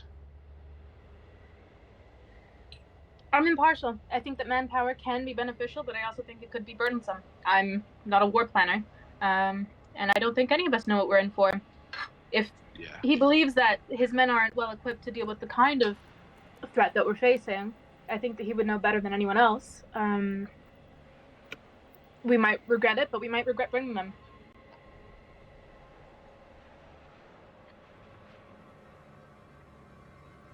I'll look at Father Hyperion. Is that no Inquisitor Hyperion? Father Inquisitor, they're both accurate. Okay. And this guy looks like he's worth 20 men, he said? Yeah. And Severus holds him up as a legend. I might have even heard of him since you said it was Nauseous. Actually, yeah, if it's Nauseous... Wait, how old are you? I'm 20-something. Yeah, to be a bit more 21. than just heard about it. You would have been in the city as an orphan when he was doing his whole thing. So yeah, you're very familiar with him. You have a different name for him, Nauseous, which is the bastard, because he killed a lot of fucking people. He didn't... Actually, you know more about him than even Severus does. Yeah, he killed about 10 people a day through hangings, burnings, and public executions for about a year until whatever... Yeah, you were actually in the Terror. Like, you were probably 7 or 8 when he was doing his shit. Okay. Oh, man, so does that mean most of my family were, like, pagans and that's how they died? And It they could were have been always that. It could have been against disease. me? Nauseous was a pretty fucking disgusting city before the Empire After came. we finish this session, let's talk about that. Okay, all right. We'll do. Are you gonna get revenge from this guy? Will do. But yeah, you're very familiar with Father Hyperion's legend. All right. Yeah, this guy... Yeah, we'll... Yeah. I think we'll be fine with just him and this battle mage. And whatever other casters there are that I don't know about. Just us. But, you know, that must pick up their egos. In a good way. They seem extremely capable. We were sent great fighters. All right. Then with that, the prefect will begin to go around and organize the Marines and the 30 or so men of the garrison, and 80 troops is nothing to sniff at, and he'll use that to secure the city of Eruzia. And so that will leave the 5 of you, and then theoretically, somewhere out there in Gela Isle is the rest of your compatriots. So, Did he send a scouting unit to go find them, or No. That has not been dispatched yet. Father's coming with us. And we dispatched that. Yeah, Father Hyperion is joining you guys. So, you guys are here in the city of... Wait, are we on the right? Yeah, we are. You guys are here in the city of Eruzia. And somewhere to the north in a section of Wodes is where the other ones are. the professor and the... Yeah, the Professor, Maximus, and Lars, there we go. So, do you guys want to wait for a scouting party to go out and then come back, or do you want to go... Because that's probably going to take I mean, a day I or thought two. the scouting party had left as soon as I mentioned that. Even if they haven't left no, already, they then I haven't left guess we're yet. the scouting party. So Okay. Then, how are you guys doing on food and, like, rations? we didn't. That was all with Lars and them. We don't have Okay, any. then, yeah, they have plenty. A supply ship came, and one of the things included is rations. So who wants to carry food? The Father and Fiery do not have horses, so you guys are going to have to move at normal foot travel speeds. I don't think we have horses either. Oh, yeah, I guess you did, but then they got abandoned. So, yeah, you guys don't have horses, so you're moving normal foot travel rate. And Yeah, neither does who's Renesmee. holding the rations? Because not Renesmee is the strongest. Previously Maximus was, but now... Father Hyperion can carry a couple. He has decent strength. He can probably carry 8. What's the maximum that you can have of weight? It's your strength times 5. Oh, I can carry probably a good 10-15 pounds of rations as well. I can carry about 10. I need to do math. 16 Two. times 5 is 80. Then I can carry a couple. I have currently 6. She's sneezing. Bless you. I have 62.56 pounds of equipment on me right now. I can have 80. Jesus, you're strong. Yeah. So that's probably, I mean, I don't know how much food you want to bring. How many days worth? I don't know. Couple. If you want to just take like a day can of food, we can forage sort of for more, hand wave right? it. You can forage, it's going to slow your movement speed though.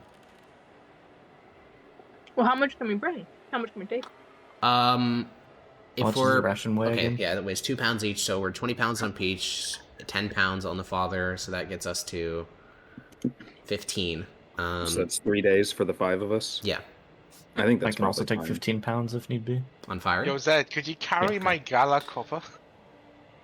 Your what? My gala copper. I don't Gallon know. The coins copper. that we Yeah. The Balance coins we traded for when we Oh. first got here. Because I Oh, happen to have 20 actually, on me. hold on. I did not weigh my copper. How much It'll does be the a good copper weigh? collector's item in like 0.1 per copper. 1 per copper? 0.1.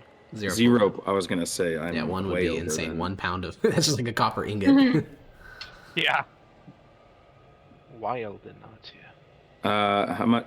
I have copper 1 and copper 2. I don't know which is which.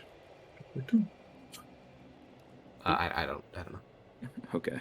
Well, we can bring at least 3 days of rations, yeah? So let's do Yeah, that. you can easily carry 3 days of rations. So it is How do we getting divvy late in that? the day. Yeah, you can do that. It's around 4 in the afternoon. Do you guys want to spend the night in Veruzia? Or do you just want to head out during the evening? It's going to be pretty hard to navigate by night. I would spend the night. Okay. Yeah. Let's catch up a bit. Okay, so you guys will be, rather than being holed up in like a random... Renesmee, you just need to add 10 rations to your sheet. The judge will carry the other 5, and that's all we need. Or sorry, not the Would it judge, the possible for me Inquisitor. to leave some stuff behind here and then retrieve it later? Yeah, sure, you just mark it on your sheet accordingly. Yeah, I'll just leave behind the short sword and my Gala copper.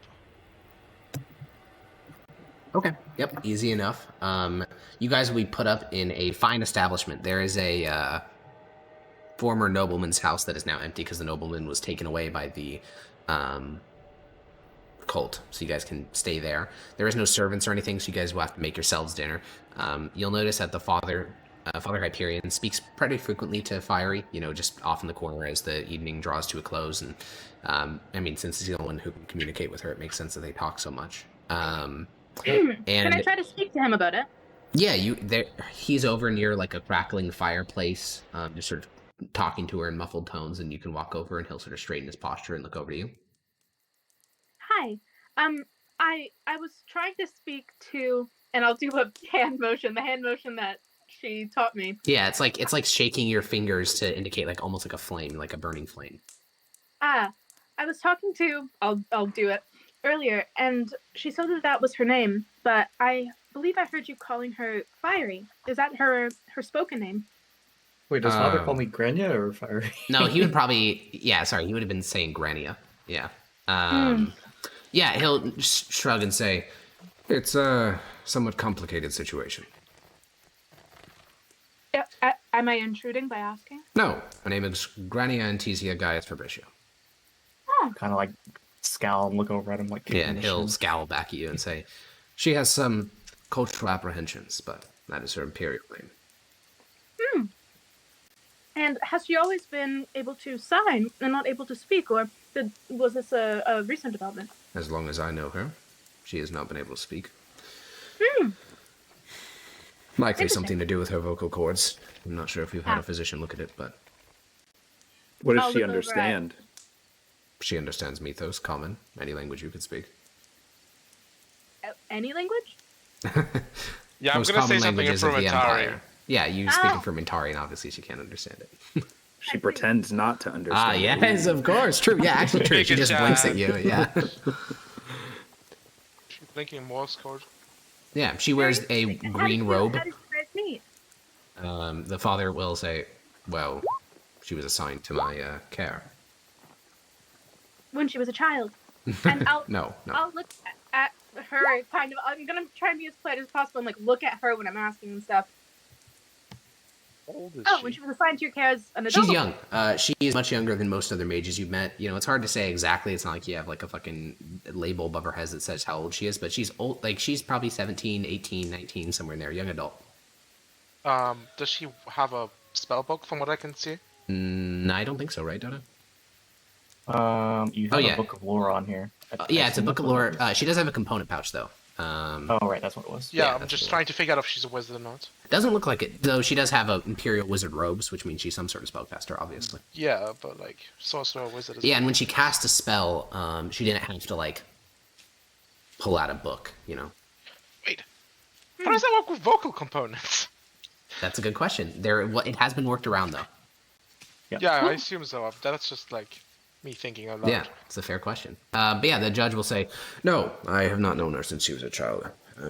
From what we have of her records, she came out of the Feywild, out on the Tabrashan Plains, and since then, she's served the Empire, Is she human?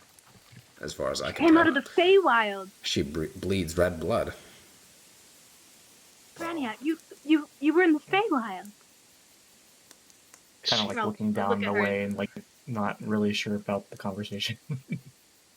Oh, I'm so sorry if I'm intruding. I just that's very interesting. She has spoken little of her time in the Feywild, and it's best that she forgets it. She's a Mithdosian citizen now, not some feral child running around the woods. I'll narrow my eyes at him as And I he was looks at once you with a feral. flat expression and does not care. He makes direct eye contact. He is just racist, Giga Child. Well, have you always known how to sign, Father? No, I learned that after, you pick up bits of it over the years, but after she was assigned into my service, I learned a bit more. She has a patron back on the plains, which has assisted her greatly. Patron, you In- say? In communicating through sign language. No, in the fact that she is currently a wizard. I'm sure that if her patron hadn't stepped in, she'd probably still be some... What were you, a hedge witch for that little village? Curing their encounters with toads and other things? He'll Toad. scowl and then sign angrily again. Yeah, and he'll Slam ignore her him. fist. Yeah, he won't translate it, and he'll just be like, yes, if I recall correctly, she was some small-town little hedge witch who dealt with a variety of minor illnesses, but now she has a far greater purpose. Yes, and I'll look at her again. Gonna and I'll try say, something Toads, rude. what kind of toads are you speaking of? The normal kind, or is it like a large kind, or is it like the horny kind, or like the bubbly kind? The what kind? No, She still looks like kind of nervous about Renesmee, but she'll prestidigitation, like image of a toad that she was familiar with. Yeah, it's you see a little swamp toad. They can sometimes make people sick when they lick them. No. I love that. Thank you. And I'm so happy, IRL. Yeah, Thank the you. father Definitely will with just you. sort of That's the narrow his most brow horrible and thing say, I've ever heard. either way, the important thing now is that she is a battle mage of the Empire. Yes, of course. Well, thank you very much. It was a pleasure to learn your name, Grania. She's Is not that what you looking prefer that I call at me, you, but or would you prefer she'll that I nod. do the sign? She'll kind of like eyeball towards the Father Hyperion. Yeah, he'll look Hey. back and say, you know the right answer. He'll sign Grania to the father.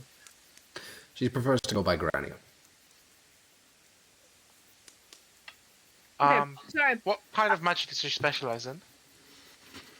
Someone with the...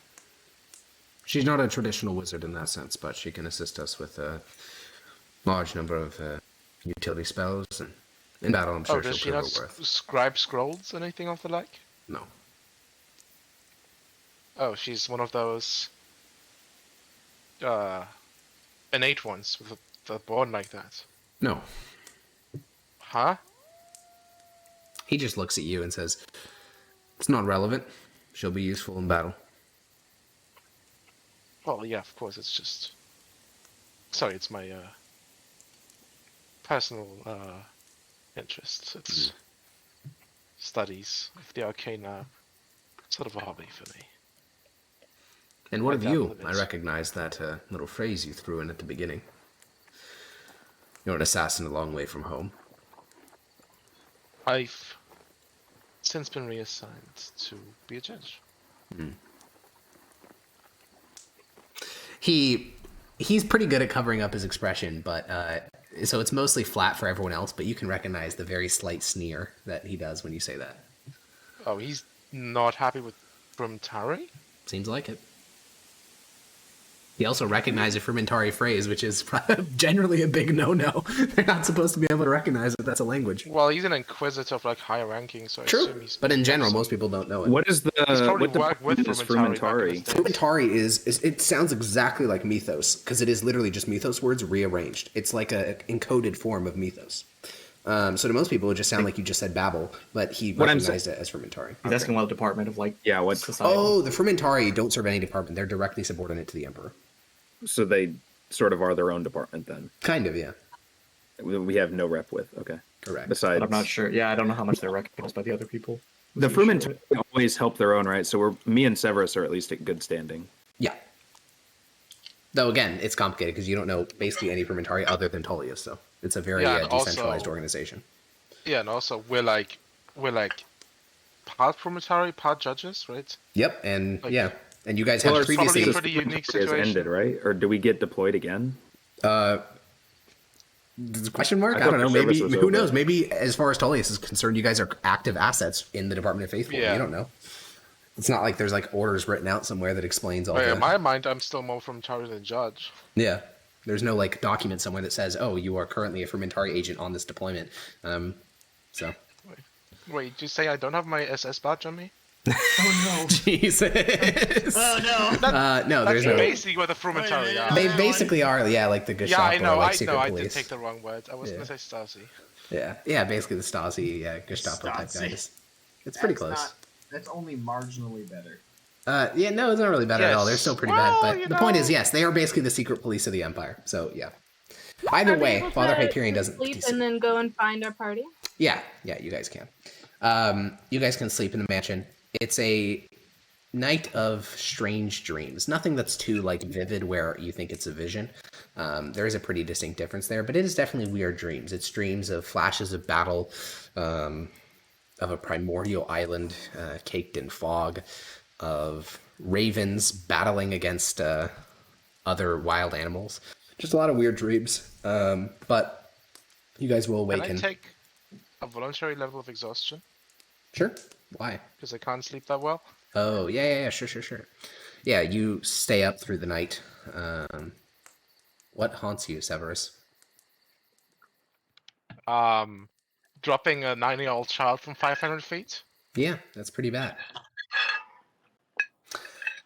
All Yeah. right. The next day, you guys gather together your supplies. And, not this one. You guys exit the city of Erusea. So, your vision is massively reduced because the fog on this part of the island, while not particularly thick compared to other parts, is still way thicker than like the natural fog that was hanging over the island before. So actually locating Maximus and Lars is basically going to require you to be in the exact same tile that they are in. So it's going to be not easy. With that said, where do we want to go? Oh God. You guys can move about 20 miles a day / a lot of tiles. I have it written down somewhere. Does Hegal remember where they were? He can give you rough directions, but no, he doesn't have Okay. photographic memory. It's like northeast, right? Yeah, northeast though. He said north until woods and then eastward. Okay. So we go north then. Okay. Yeah. You guys set out from the Erusea, and it is kind of horrifying how quickly the city disappears into the fog bank behind you. It's like hundreds of feet. It's not even like it's just gone. If you didn't have some sort of reference point, you would not even know you're going northward. However, you guys are always able to hear the sound of rushing water to your west, which is the Yoruga River, and that's like the single guiding thing that keeps you going. You march for about, look at these tiles, 1 mile. So you march for about an hour before you reach the edge of the woods. Here, you notice a distinct lack of crows. Same as in the city, same as in Fort Varus after the besieging army withdraw. You haven't seen any crows in a while. But yeah, you reach the edge of the woods, and you just walk And then along east? their edge. Yeah. Okay, the fog is growing thicker, by the way, as you head northward. It's not like an instant thing where like it just transitions, but it's more like a slow gradient over the course of miles. And as you guys begin to walk through the woods, you hear the sound of talking echoing through the woods, coming from probably westish. Similar to what we were experienced or what I experienced in the fog. No, I mean, you guys are looking for a campsite, so there'd probably be talking coming from the campsite you're looking for as well. It isn't like ethereal, it's just talking. We Well- thought it would be east, right? Yeah. I would go east. And the sound's coming from west? Yeah. There are many hallucinations out here. Okay, let's go east. And then if they're not there, maybe that was them. Mm-hmm. Okay.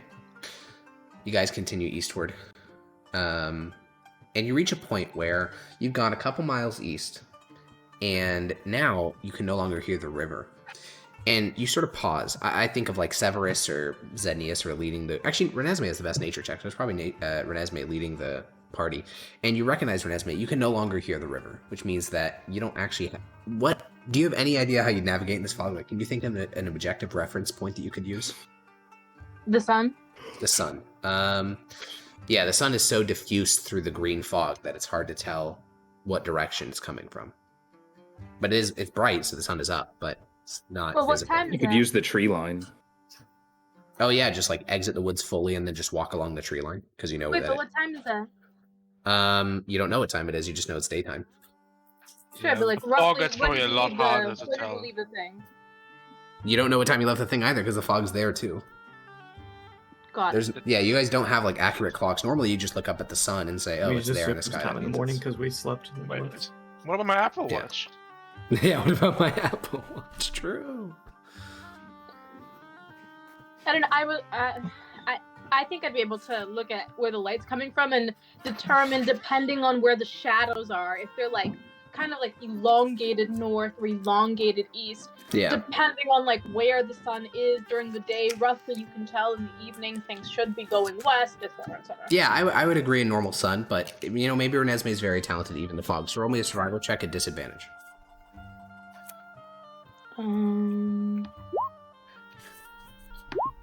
Did I do Alright. it?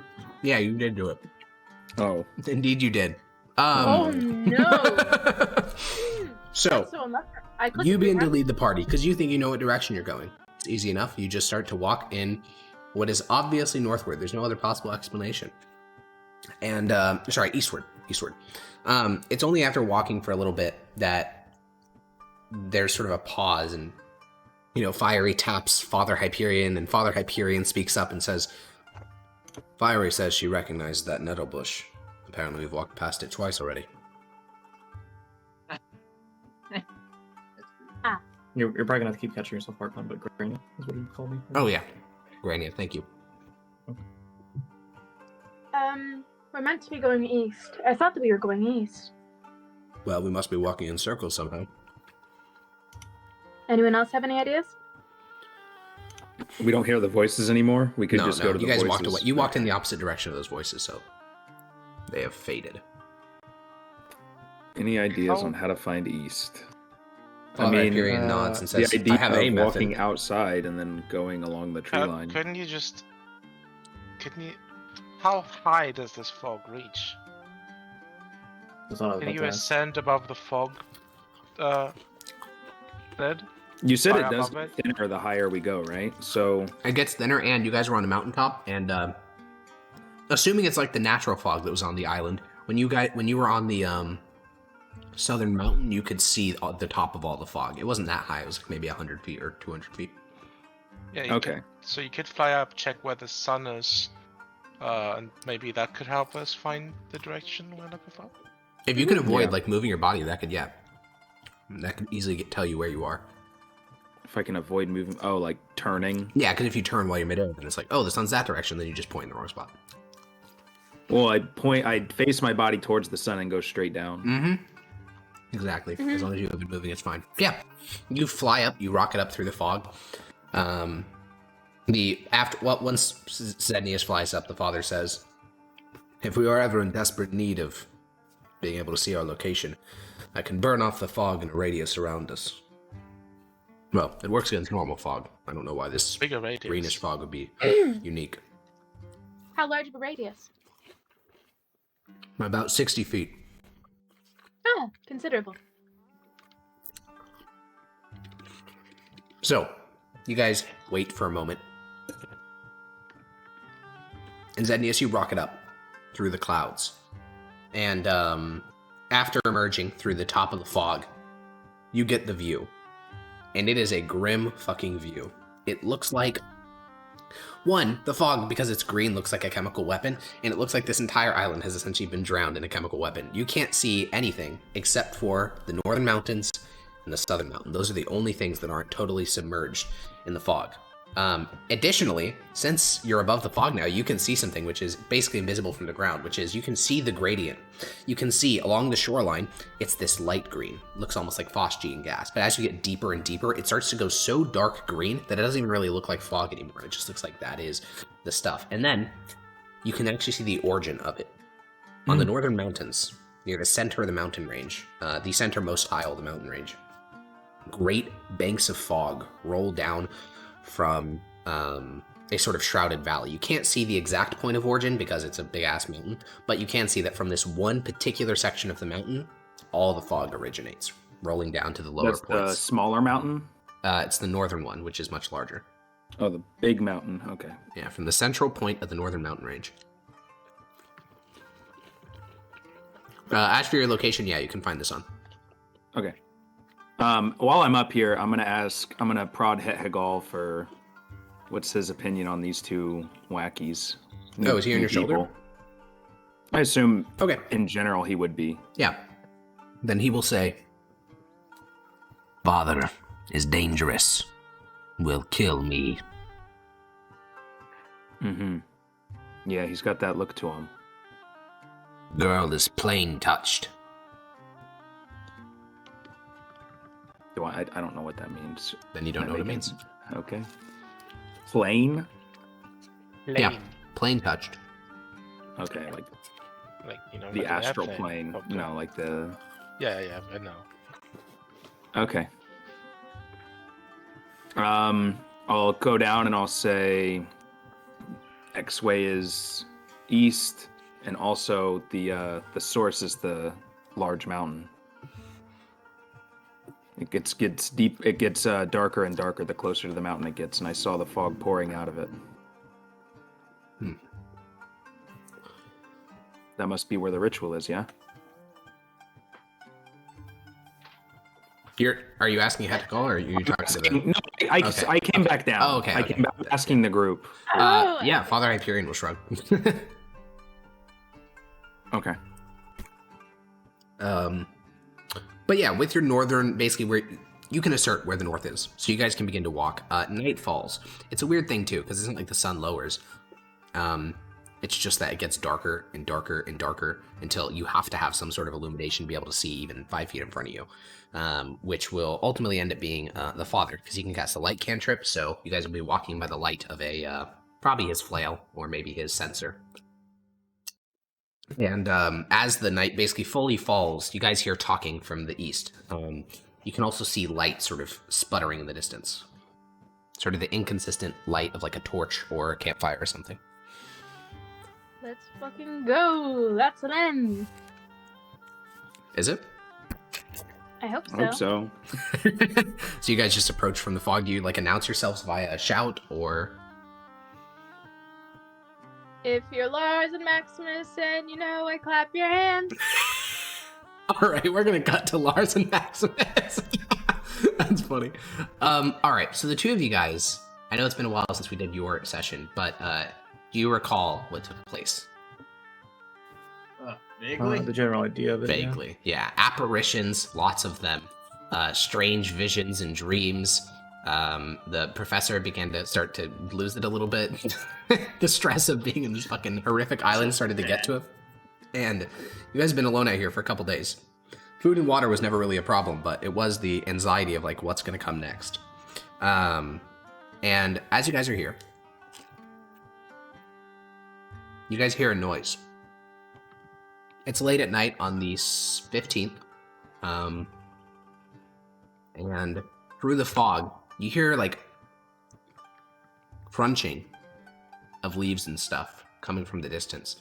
And then you hear a voice. A familiar voice, though. That doesn't necessarily mean it can be trusted. And you hear it say, If you're Lars Maximus... and you know I clap your hands. I look at Lars. The professor instantly stands up and says, God, the apparitions have come again. Lars is gonna motion over to Gores and see if he can tell where it's Yeah, coming Gore from. sniffs through the fog and he looks at you and his ears sort of lower. Okay, if we cut back to me, at this moment, there's like too much of a pause, so my face drops. I'm like, oh my god, it's not Lars and Max. They didn't clap their hands. What is that? Maybe they think you're Gores some mean? kind of fey creature. It is Judge Renesmee. Your horses make. If they're ghosts or something, they're not even gonna care. Lars, when Gore's ears lower means he's calm. He doesn't think that there's a threat coming. Gore's familiar with whatever is calling out to us. At least Professor. worried about it. Looks out towards the fog. Then maybe it is them. How did Gore act differently towards the other apparitions we've come across? Yes, he so far? growled at most of them. Well, it's better than nothing than just sitting here waiting. So might as well head that direction and see what it is. Alright. You guys stand up from the campfire. The professor remains at the campfire's edge. He doesn't want to leave the light, but you guys do. And Renesmee, from your perspective, at the head of the column, you see these two darkened silhouettes begin to approach from the fog. And Father Hyperion tries to raise his censer and cast the light out further, but the fog is a bit too dense for that. And he will just look towards you. I believe that's them. And slowly they cross this sort of boundary in the fog where you can start to make out their details, and each group is able to sort of take stock of the other.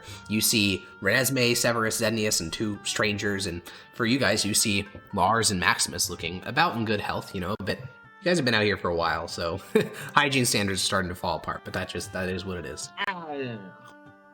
Don't worry about it.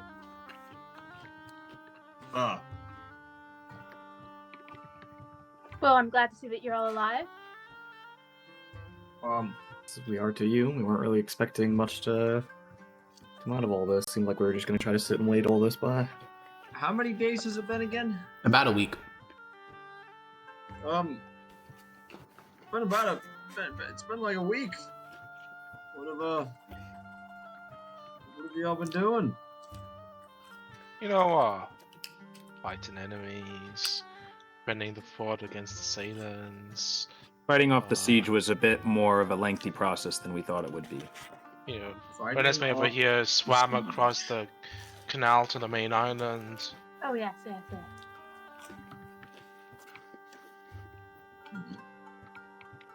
What about you guys? You just been fighting?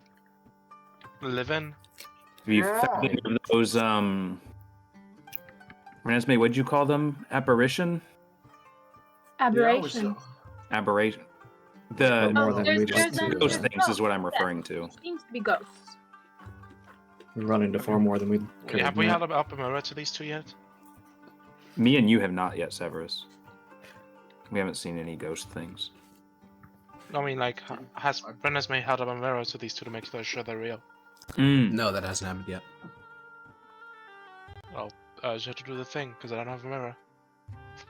Yeah, I'll take up my mirror and I'll point it at the three of them and be like, can you all recognize yourselves? The professor isn't here, but yeah, you can point it towards Lars and Maximus, and Wait, where's the professor? he stayed back at the campfire. He doesn't trust the noises from the woods. He's going full schizo. I will also explain that typically the ghosts, you can see on them the signs of their death, but they won't be aware of it. For example, they'll have like an arrow in their chest, but when you ask them if they're all right, they'll say that they're perfectly fine, or their head will be cut off, just dangling by a thread, but they won't realize it until you show them, and then they'll look afraid and disappear. Yeah, Wait, Lars. did you the look- ones that we have injuries? I don't remember them having injuries. One of them did, the one that sat down at the campfire, but when you guys went into the war camp, the full-on, full dive vision, no, they were all totally normal. A lot of them some of them were just dead, but there was none that were in this weird state of, half-life that she's talking about. A couple, there was one that sat at your campfire, though, that I'm pretty sure had, a slit throat. Oh, okay. We've only run into one that matches your description. The rest of them seem just normal apparitions of some kind. Perhaps an edible date or something of the like. Couldn't tell you. In the mirror, though, you do notice that your beard's gotten quite long and scraggly. Your token shows you and like peak you, but now it's getting real rough. And Maximus, you're so outside of regs, it's not even funny. You would be just torn apart if you had to talk to an actual military official. And then Gore looks like Gore. Wait, do I not have like a feel? I definitely have. You a do, feel. but it reaches a point where like you're gonna really go out to the river just to get some water to shave in the morning when you're in the fucking middle of a haunted wood. Yes. Oh, Giga Chat. Okay, then you're Yes. perfectly within regulations. Absolutely. Your mustache is That's how trimmed you to preserve perfection. insanity. Well then, yeah, your mustache is trimmed to perfection. You look the best of anybody Nope. here. Handsome as ever.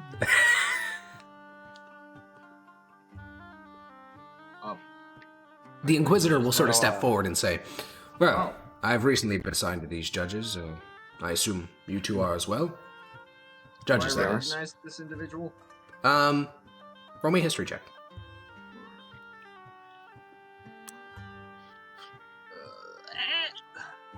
Lars still looked like really fucked up, like he could really need a long rest. No, he's healed up. No. A 3. Yeah, you have no idea who this guy is, but he does extend a hand, and you notice that his holy symbol is an Inquisition marker. It shows him as an Inquisitor. Ah. Inquisitor. Hyperion. Check out- Great. Maximus Titus Gaius Ignia. Yes. I must say I do prefer the church's shortened name to the full honorifics. Ah. Maximus it is Well. then. It'll just be Lars for me then. All right. Well, this here, and he points towards a woman who's sort of hanging in the back of the judges. She's a battle mage. You likely won't need to speak to her much, but she'll be assisting us. Grania. I'll hold out my hand. Speaking won't work at Nice to all. meet you. She'll just like shrink behind the father. All right. He'll step back and say, "Well then, are we ready to go prevent the ritual? Is there anything keeping us here?" And a sort of Alright then. voice from behind you, Maximus, from the direction of the campfire, a voice sort of echoes through the fog. "Are they real?" Yes, Professor, come out now. He Good Lord. walks forward, and I've talked about how you all look a bit under-groomed and like a bit rough, but the professor is in a whole category of his own. There's these deep bags underneath his eyes. He hasn't slept in days. His eyes are bloodshot. Most of his books are like he's been flipping through them desperately for answers, so like pages are turned and folded in on themselves. He looks like he's on the brink of fucking actually losing it. And as he moves a little bit further forward and he sees all of you, he says, "But Maximus, how do you know?" I'll poke Severus. Severus, how do you like getting poked? I just like kind of stand there, like trying to not to move an inch, Yeah. like holding my breath even. Yeah. And I just go, "Ah!" Just try to scare the fuck out of the professor. He says, "But he didn't react at all." Oh, sorry. And I'm gonna smack Severus. You like slap him on the arm, and Severus, I mean, yeah, it's just an involuntary reaction. You like sort of like glance over, and he says, "Oh, thank God," and he sort of rushes forward, and who's the closest person? It'd probably be Severus, so he just wraps his arms around Severus and says, "Oh, you're alive. I thought we were dead for a while there." Well, He, I'm glad after you have hugging a you, lot he of sort of faith in withdraws. this, but, that's alright. "You've come to get us out of this place, right?" Uh-oh. He looks at you. Well, we're We gonna have came to make a to- little detour. We should have brought a scouting unit with us to escort him I back. forgot about the professor. Yeah. Why are you all looking at And me his like way out of that? the back on his own, right? We're going back, right? Ooh. Is it one Pop day my or face. 2 days? How many days is it? One. Are Back? we? One day back, one day forward. We should bring him back. I don't. How many days do you think we have? This is a ritual that's going on. Every day we wait Fuck, as a yeah, you're right. day closer on the ritual. Professor looks at you all with just the, the most desperate fucking expression imaginable. Professor, it will be most alright. Have you eaten well? I suppose so. I'm just Oh. looking at this man like, are you for real right now? Well, Read the Professor- room. Professor, This man is perhaps I can go screwed. and grab some berries or something like that. Something sweet, because you've just done such a great job taking care of these. I'd like to go Yes, home, rude. Lady Judge. Yes. Are we, treats like a child. Are we not going back? No, The we father gotta will be the one inter- to, yeah, he'll sort of clear his throat and say, We gotta interrupt the ritual, fate of the entire island, life, death stuff, that kind of stuff.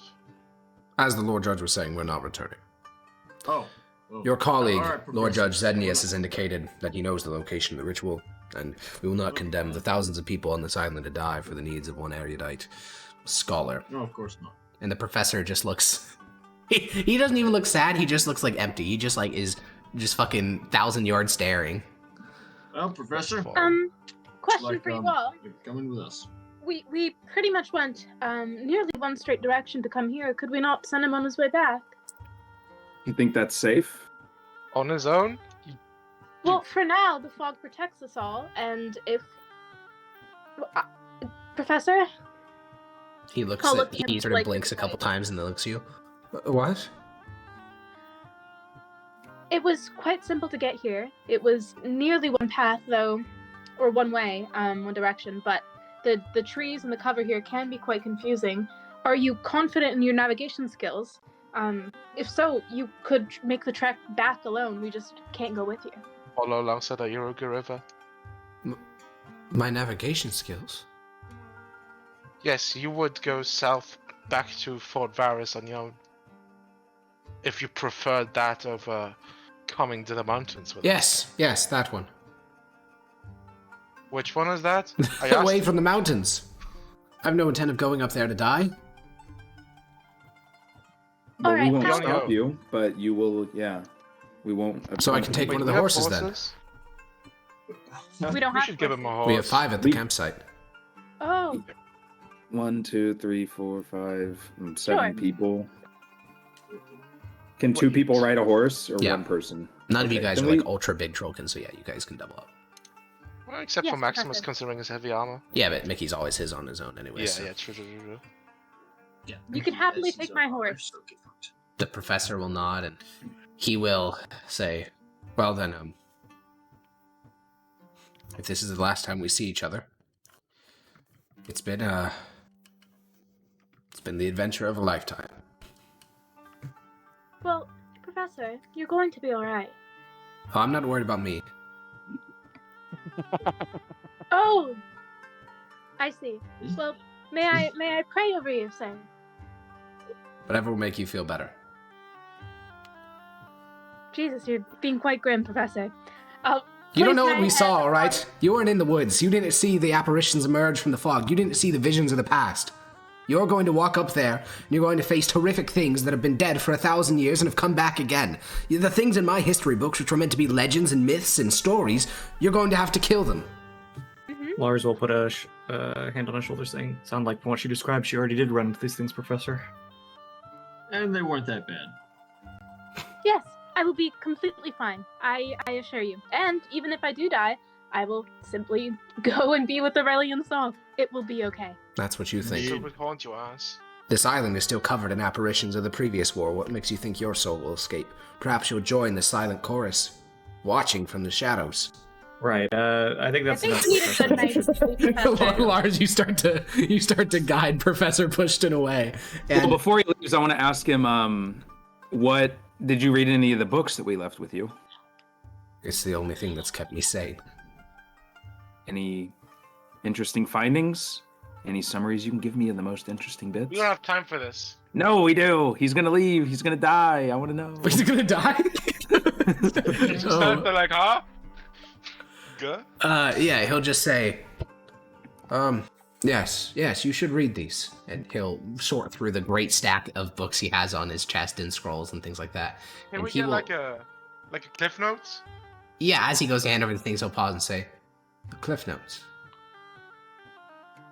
Yes, these 6 books, no, 7. He starts to think, and 9 books, these 9 books. He holds them in your direction. They're written from the perspective of a man named Aethwin. It's like a journal, and he talks about, initially he starts off as a scholar, exploring what the world was like 1,000 years ago. But then he begins to transition. He becomes a ruler after the death of his father. Then he becomes a king. And in the last tome, he begins to theorize on events in the stars and things such as that. And I believe that this journal and man is no different to the Raven Tyrant. The timeline, I think, matches up, and his ramblings of esoteric magic seem to fit some of the horrific things we've seen. Which ones are they? It is State of the West all the way through the stars. Those 9 books are all written by the same person. So all the Galen books that aren't 1 through 10. Correct. Okay. Yeah, from my past ventures, I learned that 8th one was the Raven Tyrant. He looks at you and says, well then. I don't know if you need to know any more about the nature of the creature we fight, but... It could prove useful. Yeah, he will just hand over that stack of books, and then he will head back to the campsite rather hurriedly. Wait, I want to pray over him. I'm on my prayer arc. Yeah, he gets on his horse and says, thank you for your thoughts and prayers. I wish you the best of luck. And then I will pray over you. He looks at you, looks at the darkness, looks at his horse, and Can says, I get the 10 Elvish books as well before he goes? And yeah, dies? you can. Okay. I suppose I can wait until the morning to leave. It is the dead of night anyways. Sure, and also I would like to pray over you. Wouldn't you like Aurelian's told guidance back to safekeeping? He looks at you, and he seems to be about to say something, and then he sees the Inquisitor and says, I love Aurelian's soul. I see. But, right he is that you guys can't really go and do stuff, so you guys are gonna have to remain here for the night. It's a bit of a tense thing. The Inquisitor, for whatever reason, really doesn't like this guy. The guy also doesn't really like the Inquisitor. There's tension between the Professor and the Inquisitor. It's never spoken, but clearly the Inquisitor dislikes the whiny nature of the Professor. And the Professor's not very religious, so it's not a bit of butting of heads. But, ultimately, the night will pass without any major events. You will all be able to get short rests if you desire them. And in the early morning, also burn through 5 rations. So since you guys have met up, Maximus, you can remove 5 rations. Oh, I see how it is. Yeah, you are These fucks didn't bring enough food. Well, they brought enough for like a No, couple we days, didn't. but not enough for the full thing. I can burn mine if you want. Yeah, you guys can do that, and then in the morning, the Professor will, get his horse all packed up with all the other tomes and books and scraps of knowledge taken from this ancient and decaying island, and he will, without much fanfare, just ride off into the fog. He wants to get the fuck out of here. Yeah, he was getting real traumatized. And unbeknownst to anyone but Zednius, Hetagal is gonna ride off with him to make sure that he's okay during his journey. Aww. Alright, so, we are going to take a 5-minute break, and then we are going to we're going to pick back up with the party traveling across Gala Isle in the direction of the ritual site. So I will see you folks in 5 minutes. Woo! Okay.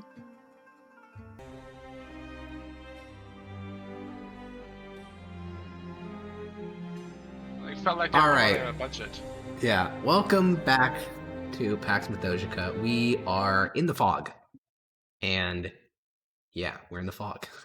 We'll never escape the fog. We've always been in the fog. Okay, where are you guys going? Now we get to the really tough part. So you know where you need to go. In fact, I will even, one sec, there's a token on the central mountain pile. I'm just going to reveal it. Need to go. We're So, heading to the top.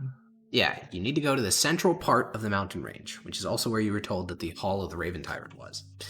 But how do we get there? Which direction is it? If I Northwest. fly straight up? Okay, northwest. Though it's mostly north, it's like 1 mile So to it's the west. like this way, but far? Or Yeah, you're pinging a. Is- Yeah, it's does in it that feel area. far You know, away? I'll just ping the general area. It's like here-ish. Okay. So just keep going north, and then we might start to get more rocky, and then Okay. go west So, from there. bright and early in the morning, after the professor rides off, you guys begin You to know there's a travel. river, right? Where's the do we have to Indeed. cross a river to get there? Okay. Indeed, you will. Renesmee, get prepared to ice the river. That takes a full day to do. Actually, it'll Well, take which a little is- bit more than a day because now you have double the number of people. Yeah, we're gonna have to find a faster way to do it. There is a We'll bridge. have do we know where the bridge is? We saw the bridge. I It don't was, know. You like, guys have over crossed it like here. 5 times, and I gave you a full overview of the island. So at this point, it's just up to your memory. I'm pretty sure that it's to the east. The bridge that we took to get to the swamplands, yeah? There's one bridge that crosses the Yoruga River. So, It was over here somewhere. It was Yeah, over then in it the was to east. the It's definitely to the east. all right, we head eastward then. Wait, why? Shouldn't we like? Do if we think go it's to gonna? the east? Is it gonna take us an extra Like, day This anyway? does not seem worth it. It all depends on how far the bridge is. So that's just based on an estimate you guys got to do. I will Like, also if tell you it's- there's. Like, how's the river? How does the river go? Is it like this? I'm gonna ask if Inquisitor Hyperion or our other caster here, Grania, has any ways of traversing a river if we don't want to use the bridge, because it'll delay us quite a bit. Father Hyperion will shake his head. Give me a second. I think I do. Oh. Fog? I think it's only one W. person. W. Well, you could. Yeah, I can instantly get 2 people across if we just want to blow 2 dimension doors. Yeah. like a Question bad for idea. the DM. Hello, it's How me. long? Yeah, how long does it take for us to travel like one of these squares? You guys can travel 20 miles. No, you guys are on horseback now. You can travel 60 miles a day on plains. Now, woods and hills massively slow that. But ideally, you can literally travel the entire length of Gela times 2 each day, assuming there's no We wacky can- shit. We could definitely, because the bridge was not in the woods. So if we go out and we get to the river and then we follow it down, then we cross back and then we go back, that's not a day. Yeah, I'm for gonna a single spell slot, I can put fly on 2 people. I think it makes sense just to not save our spell slots because we have a 2, huge thing coming up. 3. Does 2 people include yourself, or? No, 2 Okay. people total.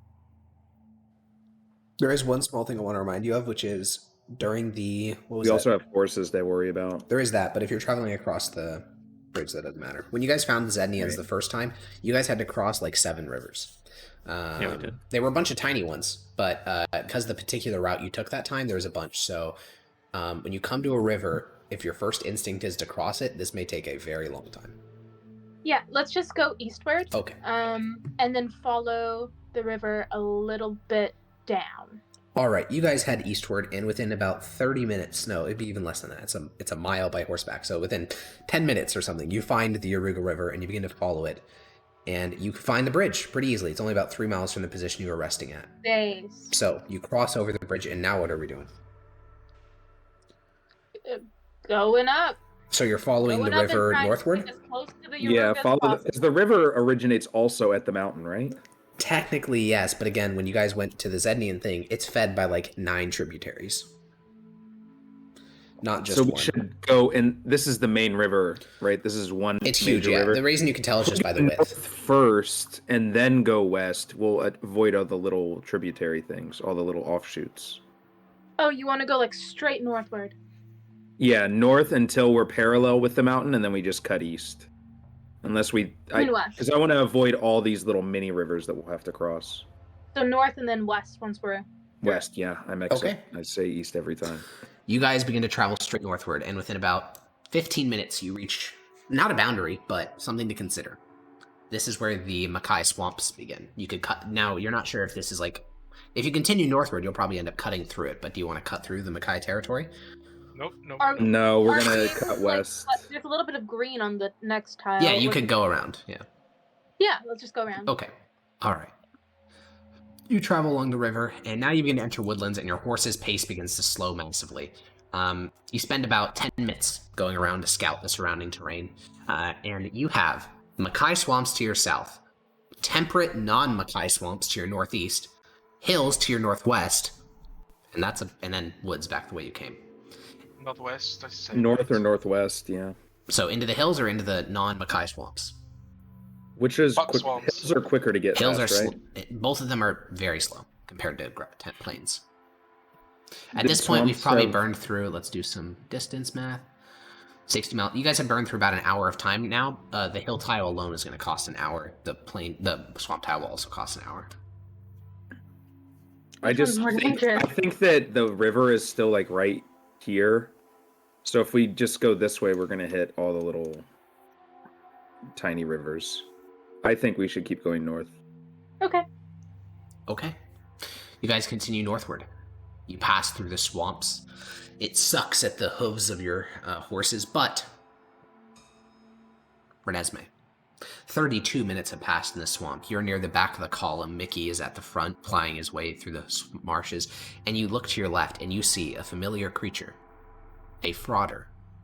The angry frog face on the lanky body of an otter. It's sort of sitting on a lily pad looking up at you. It just sort of blinks and croaks at you as you ride by. I thought you'd want to know. Yeah, thank you. I'll like wave my little hand at him and be like, "Hi, brother." A ribbit comes from the frauder. And I'll try to do it back. The otter seems offended and leaves the lily pad.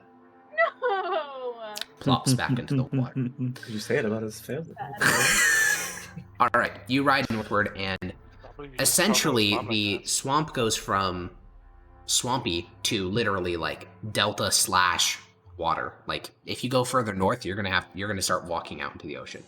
The coastline continues along the northwest, or the hills are still shadowing you directly Straight westward. up, is it? If you go straight up, that puts you in the water. No, I mean up in the air above the fog. Oh, okay. Yeah, you fly up into the air, and how do I Relative want to to the do this? mountain. I'm just going to increase your view radius to like 6 miles for every point. Where's your view radius? Boom. Holy shit. So this is the mountain. Yep. Right here. Yep. Okay, so we should probably. We want to go to less. It's difficult cutting terrain, out. we can Well, go it was this. coming out our side of the mountain. It was cutting out the bottom in the central, right? What? Like right. It was coming out. The fog? The fog was coming out halfway down. Billowing It's out coming all half- sides. Billing out all sides. Okay, so then it doesn't matter if we go along the coast or not. Yeah, the It's probably instructions better you were 'cause given the by mountain's going to take longer to go through, and then the rivers take longer. So Yeah, so I Yeah. think that's the best. the Yeah. instructions you were given by the Mackay did say that you should follow the Rorana River, and that would take you to it, which is probably that tributary that leads up to it. But you can just Probably ignore this them. thing. Okay. Wait, what did they say to go by The the Mackays gave you Follow this river. Yeah, they gave you really specific instructions. They said go northwest, follow the Rorana River. Then there's these 2 statues. Walk past those. Like they gave you this really lengthy thing. But I think that we should do whatever they said. well, then that would mean you need to get from where you're currently at to It over means here. we need to cut down this way, Nah, fuck those losers. which Yeah, some of goes those through tributaries 1, would 2, take our 3, stick as the 4 Yoruba. rivers. Yeah, Oh wait, can't we go around like wait, you could go up Like, into the um, mountains. Here to where it's only 2. like this? I don't know if this is gonna. Yeah, you can go through the mountains. It's just very slow. yeah, it Is seems it like generally is it this could be faster. Go down this way and Yeah, we need to over, go- and then back No, up. the rivers are the slowest method by far because it's 1 day per river. Okay, and there's 2 rivers. Okay. I Yeah. believe this is the fastest one. It Road. probably Okay. is, yeah. Yeah. So, Okay, so you come back down Zednius, and you head up to the front of the. Do we want to cut through the mountain till where we get on the river's side? Because there was a spot where we could cut through it. Or We can, but I don't know what the difference between going from the front or the back would be. does the Mackay want to say it's better? I don't know. It's just the instructions they gave you. It could be better, or it could just be that's the way they know how to get there. just ignore the savages. I mean, if we come around the back, we literally just have to travel over a little bit of the mountain to get to the front if we want to. So Severus. I think we just go to the back for now, and then we can always go over it. Alrighty. All right. You guys continue through the marsh, clopping forward bit by bit. This area is very undeveloped. It's not fully wild. There are still signs of like occasional shacks here and there. No one comes out to greet you, but you do see like a fishing shack and like a boat pulled up on the shore. There's wooden bridges that cross some of the very narrow little creeks here. And as you reach one of these bridges, Maximus, you're at the front of the column. Zednius is right behind you. Maximus, you see a large number of humanoid shapes on the far side of this wooden bridge. The fog is so dense that you can't really make out their specifics, but they seem to just be waiting there. There's something over there. Motion for the group to halt. Yeah, you People? all come to an end, come to a Evil halt. Zednians. Yeah. Individuals of some kind. What type of creatures were the Zednians called again? Mongrel. Mongrel. You guys have had like 10,000 names. From the answers, there's no official one, so it doesn't really matter. Okay. Yeah, but mongrel sounds like a slur. It does, yeah, because it was literally. Zednian means they're really But cool. they don't seem to be beasts or aberrations, right? No, That's they're what I'm definitely not asking. beasts. They're probably some form of humanoid. Yeah, they're similar to that abomination we had to drop. Huh? we're going to have to go that way, so hopefully they're friendly. Prepare Alright, yourselves anyway. Okay, you begin to clop in the direction of the bridge. And Renesmee, since you have the highest passive perception, you hear some noises coming from either side of the road. There are noises coming from either side of the road. I believe that they Stop. might be trying to ambush us or And we something. are going to roll into initiative. You guys are not surprised because Renesmee has a high enough passive perception to detect one of the creatures, but we are going to roll in as emerging from the woods around you are several crow abominations. Oh, Jesus Christ. Oh, Uh-oh, no. those are the big ones. They are the big ones. They are indeed. The Well, can't corrupted we human just, big I don't know, ones. Well, it talk was a about good it? campaign, guys. Yeah. Are we faster than these things? If you want to double back the way you came, yeah. But then, Guarding the bridge still, so I don't Yep. know. We can't run through them, I don't think. Is that could the just- goddamn crow raven tyrant? Yes, bitch? yes. Alex, What I said. is this bridge to scale? yeah, Yeah, this river doesn't seem that big. it's not that big. We can just So what, we board it. just go this Yes, way? you can work it out. We don't even have to. Why are we? We should leave. You can forward river, yeah, you're able to do that. Yeah, we should just all run back to where we came. That's a lot of combinations. No, Which you'll is why- weaken them a lot if you killed them all. Which Oh, is why it does I have moved finite them. Time for numbers. that. Yeah, it's also gonna weaken us a lot, so. True, not wrong. It doesn't sound like anyone has any objections to this. No. Yeah, Each, okay, like, let's go. abominations probably have like Yeah. at least 50 HP, so. Bye. Don't fuck with that. We'll see. We're not going to end the combat because Characters escaping is not a wise. guaranteed thing by any Right means. now, holy kicking shit. Alright, I will roll in for Father Hyperion. Oh, sorry, I didn't select my What token. Sculptor. Yeah, It's what- probably the guys with the rod. It's probably this guy up here. Whatever it is, I'm glad it got a 1. It's this guy Yeah. for sure. we got Zednius, Maximus. This is a guy with a Lars. scepter. Yeah, is that what's up? I have a Things we question. can't see right now that Yeah, are what's up? range. So, I'm not sure that we've entered combat with 2 to a horse before. For example, I got really bad initiative, but I think Lars got higher initiative Yeah, than so I. the person in the top left corner of the mount is the one that controls the movement of the creature. Okay, got it. They're the rider. So if I dismiss it, she also gets off, or No, if you dismount, then she would become the primary director. okay, and then she has to be the one that dismisses after she dismisses. Yeah, exactly. Okay. Alright, Renesmee. Oh, you Back of said the you didn't wolves. click. Yeah, I rolled 3, but I didn't click. Sorry. Okay, on my last one. Alright, so that is everyone in the initiative order. So we'll start with Pack of Wolves. Now, this represents about 6 wolves, rather than tracking the tokens individually. It's just one, Holy. it's like a swarm. It's no different from like a swarm of crows. It's just an easier way to keep track of it than having a bunch of wolf tokens. Also not dire wolves, they're just normal wolves. Alright, so this gets 3 bite attacks, which is all going to be on Mickey. 1, 2, 3. Do they have one disadvantage wait, because he's got hold the... on. Omega Law, I think I can force this thing to attack me. This. Yeah, as a reaction, you can force an attack target you instead. So that first one misses, and the other 2 just miss as well. Okay.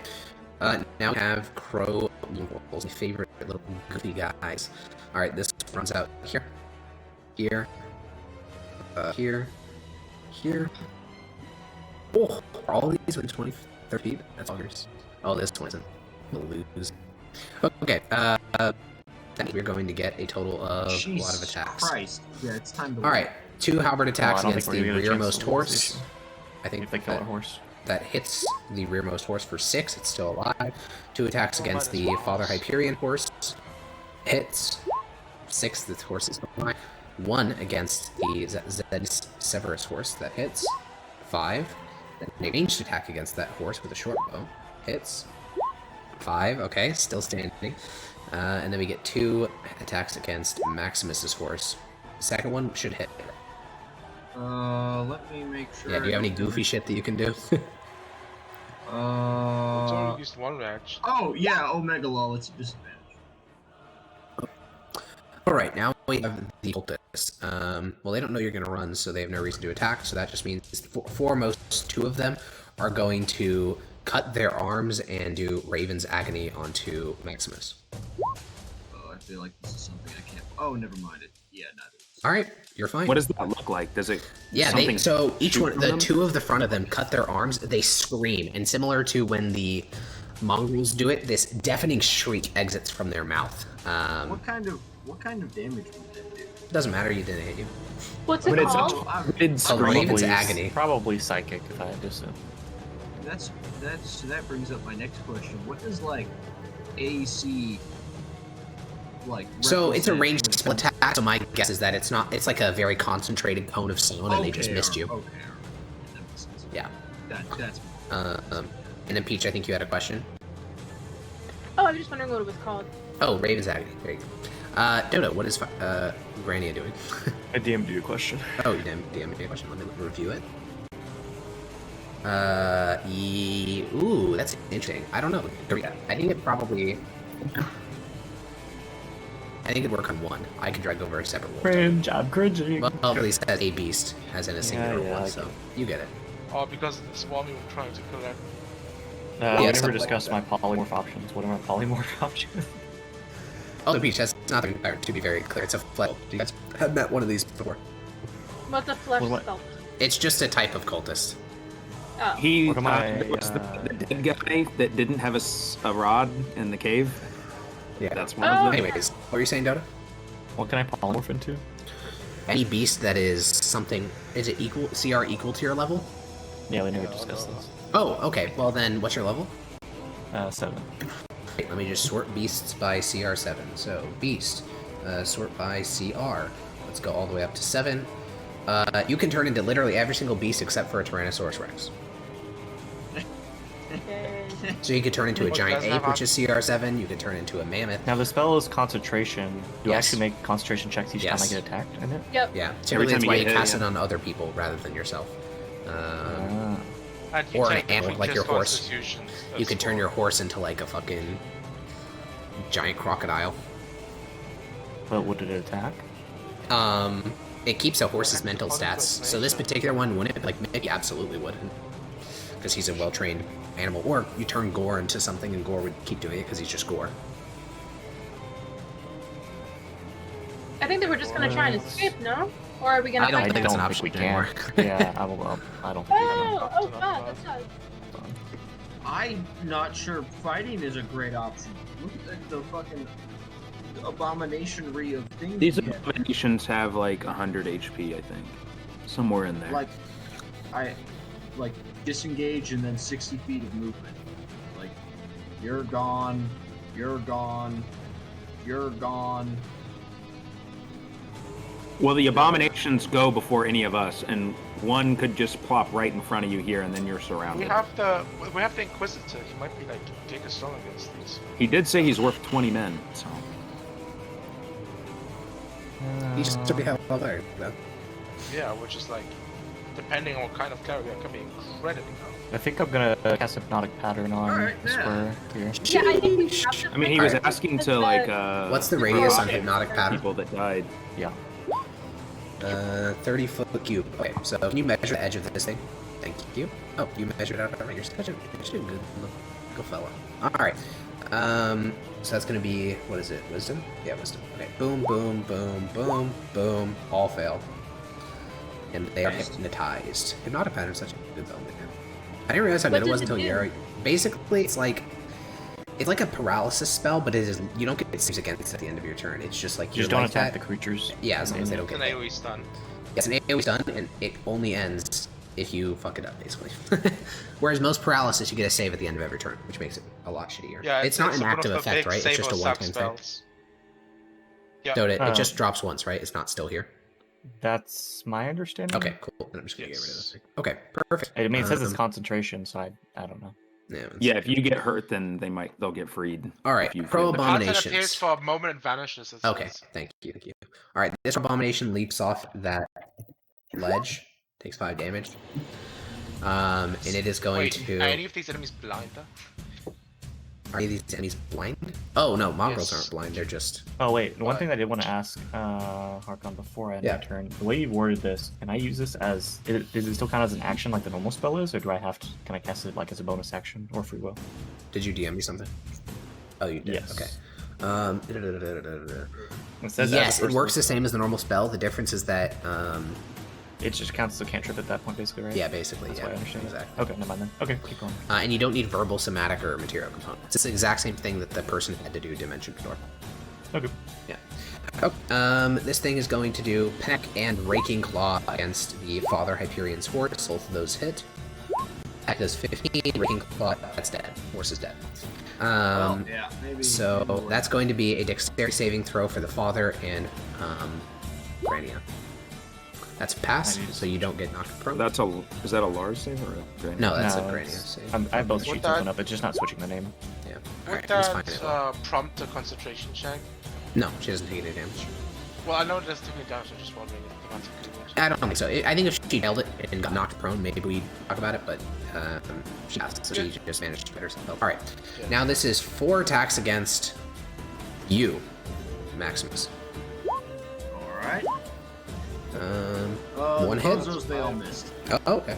Alright, this is on Zednius and Severus's horse. Both of those hit. And it rips out the innards of the horse, and you guys both have to make dexterity saving throws to avoid getting knocked prone. Am I able to float off of it? or Yeah, no? you're fine. So yeah, you can just float off. So you're flying, and Severus, you catch yourself. All right, Maximus, you look behind you and hear the winging of horses as your colleagues are thrown from their steeds. Oh god! Alright then. That's not good. Nope. One could even consider it bad.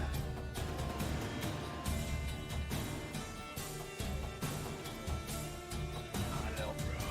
It's your turn. What are you doing? Nats. What a good question. A swarm pack of wolves. There's mongrels and abominations and a bridge. There's that whole clusterfuck. I think we're gonna have to do it. Action surge. No. Well, yes, but. Fuck. I'll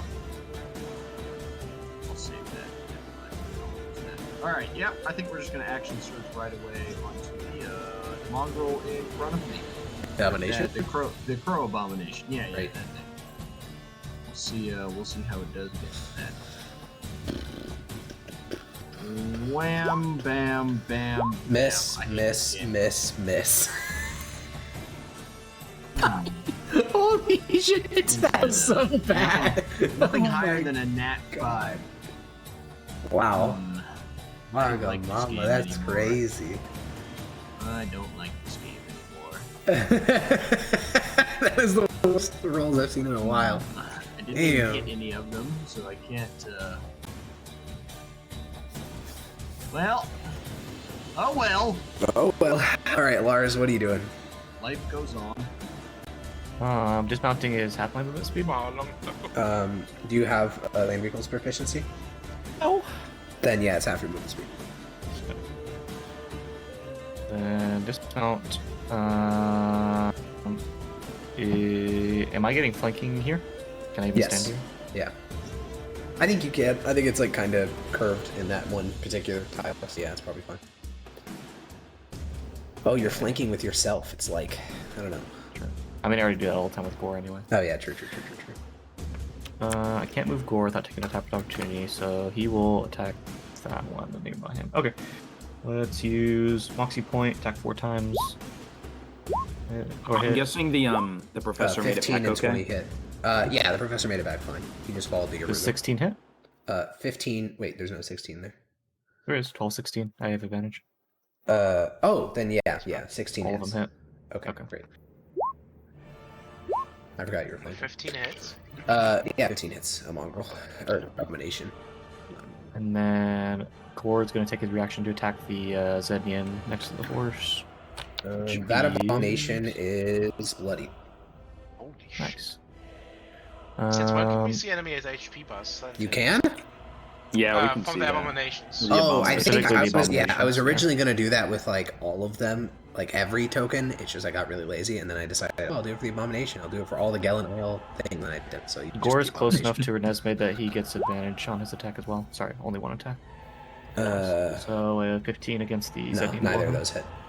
That one's pretty heavily armored. Aeneas, you are eye level with the Abomination right now. Yeah, I think it's a 15 to hit. So what do I have to naturally roll? It's a +8, so I have to roll in 7. I'm gonna just disengage and fly over like here. All right. Like Not over, not in. No, sorry, not in another guy. Do you just want to fly up 30 feet? Yeah, I guess so. Okay, that was funny. I'm just gonna fly direct eye level with the nothing.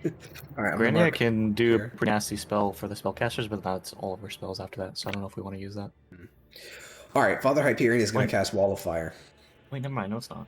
Okay, yeah, go Wall ahead. of fire. Wall of Fire. Where? It can be 60 feet long, 20 feet high, and 1 foot thick. So I think what he's gonna do is do one of these straight through the middle of the. Is hitting the hedonic pattern targets. Oh, you're right. Yeah, then he would do it. Would he There. burn Zednius alive? No, he wouldn't. Instead, he'll cast Yeah, maybe. right here, and you can pick one head of the wall to actually burn people. Technically, this one for the should make that better. Like that. I'm just going to take the bell because I remember it has some goofy shit. When the wall appears, each creature within its area must get dexterity save throw. On one side of the select. It deals 5d8 fire damage to each creature that ends their turn within 10 feet of that side of the. So what he's going to do is he's going to cast it right here, just to the left of Would it have to be Maximus. straight or can it just be curved? It can be curved. So why wouldn't he just do like? Wait, oh sorry, Like, no. If it's curved, it actually shortens it by 40 feet. It says a ringed wall is 40 feet, 20 feet in diameter. So he's just going to do a straight yeah, line. So ring. Yeah, sure. It doesn't give a provision for if it's curved, so I'm assuming that it's either straight or ringed based on that Oh, description. okay. So yeah, he's going to do a straight line that long. Technically, it could be longer, but he doesn't want to burn the hip by his eye. Then the side that burns people is going to be, I'm going to mark it with little arrows. This side. So instantly, those two creatures will need to make dexterity saving throws. Mongrel, Abomination. All of which, one passes, the Abomination pass, so it takes half of 19. 10 damage, and the other two take 19 fire damage as the ball scalds and burns. And if they end their turn there, they'll take another 5d8. And that was his spell casting. And on his turn, he's going to move. Boom, boom. And I think he has a bonus action left, so he's going to do Blessed Censer of Radovich. Within 10 feet of Wielder, a thin cloud of incense spreads. All allied creatures within radius gain 1/4 points at the start of their turn, and all hostile creatures get 1d4 radiant damage. Yeah, and it lasts until I think it's combat is over. Oh, no, it wasn't written. But it's supposed to lasts until combat is over. Okay. 10-foot radius. Boom. Severus. Yeah, I will. You gain the hit points, Severus. Yeah, if you're not at max. I'm already max. Okay. Why is it not temporary? Grr. Because that's not what it's for. That'd be OP. That's you. I do say. Maximus needs more help. No, Maximus needs more help. Maximus do be surrounded on like every single If side. I would go, greatly appreciate, although this is kind of I'm gonna move over Maximus is here. not horrible at handling this. Okay. Wait, am I flanking with Maximus since he's No. like range? No. Like range. No. You can't reach flank. It has to be direct and melee. If you move one more to the left, you're technically flank. Well, no. No, that is No, flank. unless it you has to want be. It'd have to be. Fuck, I fully flank. Yeah, I guess I'll just have to be like this.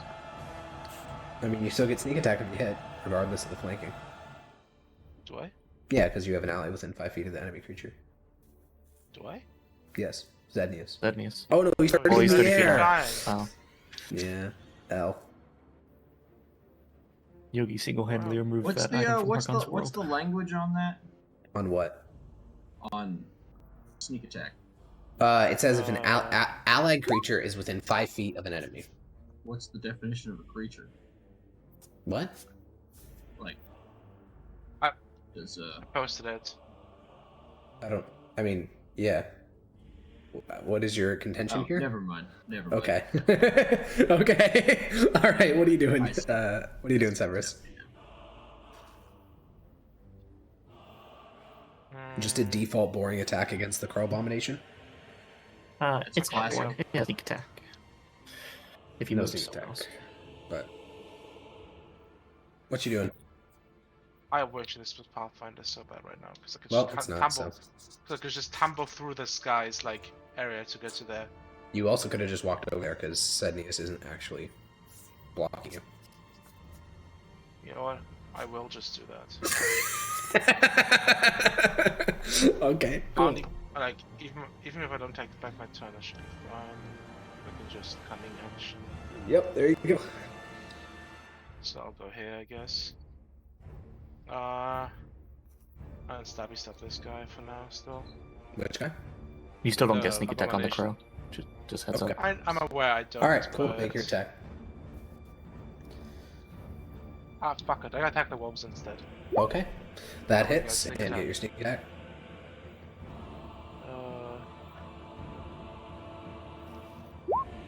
You plunge your dagger into one of the wolves' heads and kill one of them with a single stroke. Alright, now is the next group of crow mongrels' turn, and they will enter onto the map. Yeah, they're not going to get combat. Mechanically, does killing a wolf do anything? Or Once do they you get a just... lap strength, it'll start getting less attacks and less damage if all correct. Okay. That's some swarms here. That swarms, yeah, true. Very. Okay, so the 5 up there are just kind of tucked by the pack wolves, but the ones down here can make attacks. So this is going to be Pike on Renesmee's horse, hit for 5 damage, and a shell on Lars, miss. Renesmee, it is your turn. Thank you. Oh, I have big Ah. plans, Harkon. I have big plans. I'm ready. Okay, first and foremost, I'd like to cast Call Lightning. Ooh, okay, cool. Put that in chat. I think I know Yeah. exactly what that spell does, but I don't remember radius or anything like that. Yeah, one sec. So it's a 60-foot a 60-foot radius, which means I have to choose a spot and then kind of in a circle go around with it. Yeah, So I 60-foot think- radius is huge. It's gonna cover like the entire map. Yeah. just measure Yeah. upward then. Yeah. Just so I measure think to the I'm top, 60 feet to the top left corner. Just someone, depending on the point.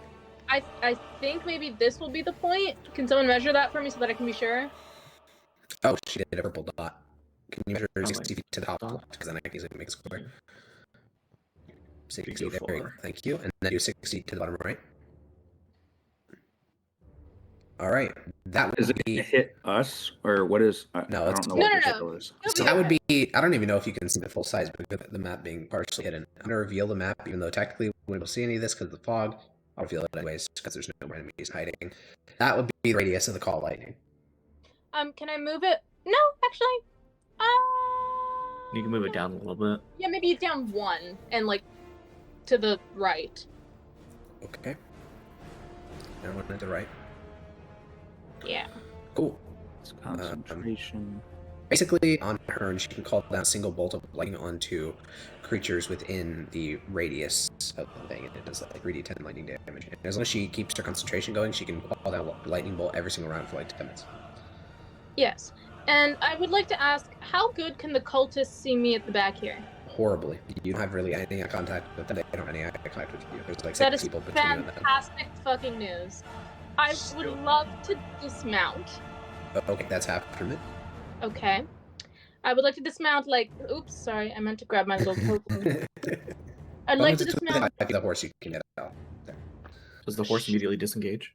No, it'll disengage at the end of the round. How much movement is like up this little hill thing? That would cost 10 feet. Okay.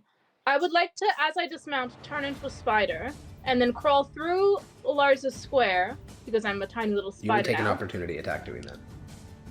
As a tiny little spider. Your size doesn't impact whether it's an opportunity attack or not. You're still in 5 feet of an enemy creature. Oh, that's very sad. Can I go this way Well, so that at you least can- one of these dumb You men? dismounted here, didn't you? So you can She just. dismounted. go that She way. said she would have dismount here. Oh, okay. I would dismount onto Lars, but I guess I'm still within the big guy. So whatever. Yeah, I'll take an opportunity attack. Okay. Wait. Do you want me to opportunity attack the big guy or the mongrel? Because I'd probably want it on the mongrel. on the mongrel. Okay. I guess. Great. Opportunity attack. Missed. Oh wait, no. Sorry. I don't know why I said miss. You're turning into a spider. You said. Yeah. All right. So you turn into a spider. You instantly get hit by a halberd and become a human again. And the, concentration. the other 13 carries on to you, so you have to make a con check. Also, you lose one of your wild shapes because your spider instantly dies. Con check. On save, it's in your saving throws. throw. Yeah, Constitution saving throw. That's passed. Okay, cool. Well, that So sucks, but yeah, you're up on the nonetheless- ridge. Wait. You're Wait. Quick, like sidebar. okay. I'm pretty sure the spell says that when she casts it, the second she casts it, she calls down the first lightning and makes choose a make point. dex save. Yeah, she gets a call down one this round. Yeah. Anyways, I would like to. Which would have I would happened like to- before all of this. Technically, yeah. No, I can choose whenever I want to do it. You get No, one when you it's an cast the action, spell, though. and Yeah. when you cast the spell, unless you cast the spell later, I guess. But you can't do while wild shaped. Okay. True. If you would like me to do that, I can. I don't think it makes any difference. It would if Not you're. in this case. The only time it Fail would is them. if If you're you lost targeting the concentration. spellcasters, it will, because you wouldn't have been up there before you cast it. Correct. That's the argument, right? I'm confused. So, in order of events, first thing you did was cast Call Lightning. At that Yep. moment, a lightning bolt comes somewhere down onto the battlefield, and that's this round's lightning bolt. Then you do the rest of the stuff. So if you're about to try to use the high ground position to call down lightning on something you wouldn't have been able to see otherwise, you wouldn't have been able to do that because lightning would come down when you were on the horse. that Oh, make sense? got it. So do you want me to kind of redo that? We can just say that the spell was cast afterward. It really wouldn't change anything, and I don't care too much. Well, I want to do it. Oh, okay. Sure. You're on horseback then. You've cast Call Lightning. Where do you want to call down your lightning bolt? It's be a place that you can see. Yeah, I'd like to call it down right here. Perfect. Is this a radius on it? It has to 5 be within feet. 5 feet, so I'm Okay. trying to get this motherfucker. Just that one particular mongrel. All right. Next save fails to roll 3d8. Oh, 3d10. 3d10. Sorry, 3d10.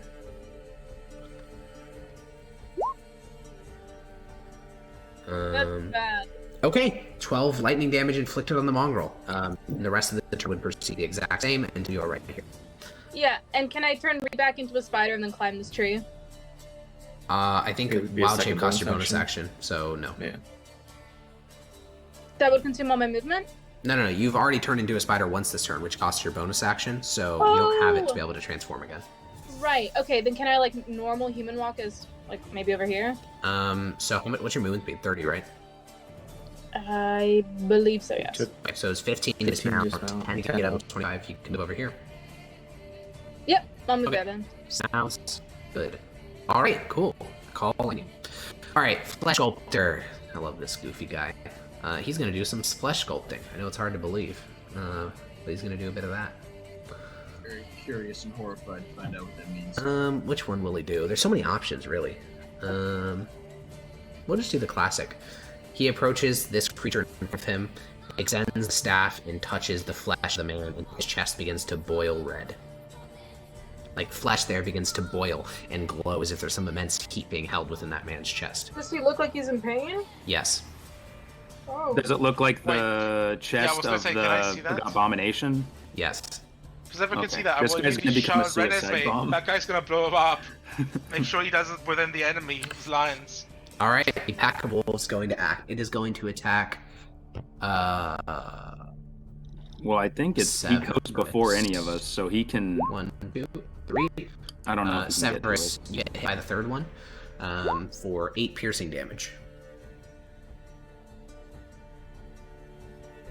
Do you just take the 8 piercing, or you're going to try to do some uncanny dodge or something? He did. Hecko?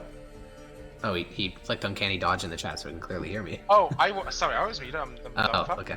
Yeah, It's fine.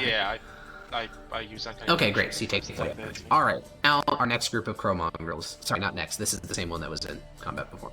The 2 in the back are gonna. Oh, the horse disengages. It's out of here. So these 2 are gonna go attack 4. Halberd. Halberd. Well, I unfortunately, think those they actually miss.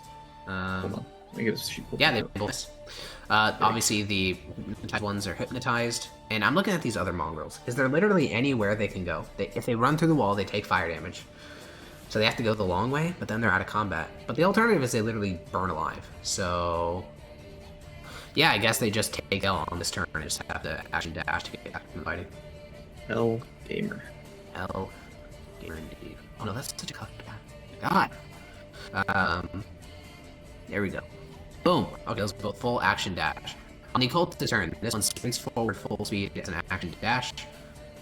He's going to go to. Actually, no, he has a movement. That's 40 feet. 50. No, he has to end his turn on an allied square. Perhaps a little bit of action dash. No. Perhaps a little bit. Oh, wait. Yeah, he's sprinting to there. And then once his turn ends, he's within the fire aura of the wall of fire. So he burns alive for. I don't know. The point is, he's dead. There's no way he can survive even like a minimum roll. So he dies. But as he dies, he explodes. So that is going to do. Make a dexterity saving throw, Maximus. Like me and Mickey? Yeah, you and Mickey. You're the only creatures within 5 feet of him. Nope, it's only 5 it's only 5 feet? Oh, it's the small one, thank God. Yeah, it's not the large-sized version. Alright, let's do it. Was that 60-10? 10 It was a lot, yeah, I think it was 60-10 when the... No, sorry, 66 when the previous one exploded. Alright, you take...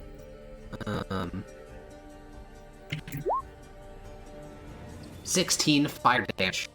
And Mickey does as well. This man quite literally Omega immolates. lol, Mickey got a nat combusts. 20 and takes On what? Oh, on his save. So he takes 8 damage. no damage. 8 damage. It's half on. It's pass. Oh! Huge! He has evasion. Your horse has fucking mount evasion. evasion. What the fuck? That's fucking wicked. Mountain Alright, cool. Chad.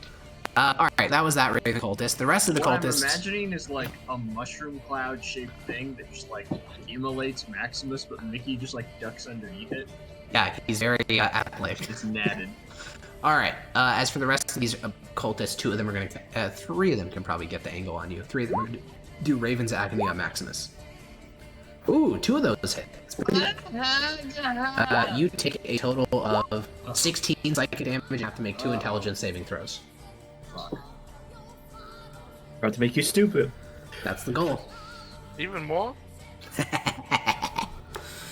So No, total, that's I like a took serious issue with his 32 weakest damage this stats, round. right? Yeah, you take I 32 need, damage.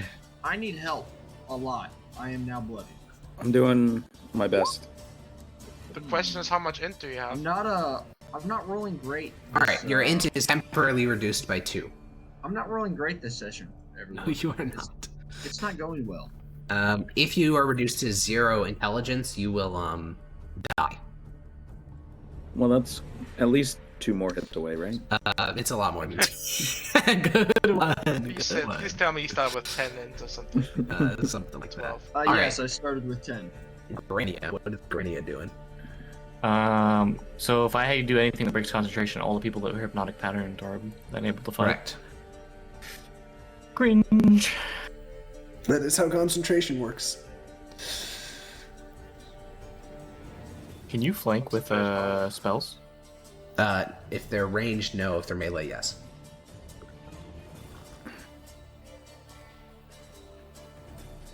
Melee spell attacks are things like Vampiric Touch or Inflict Wounds. Yeah.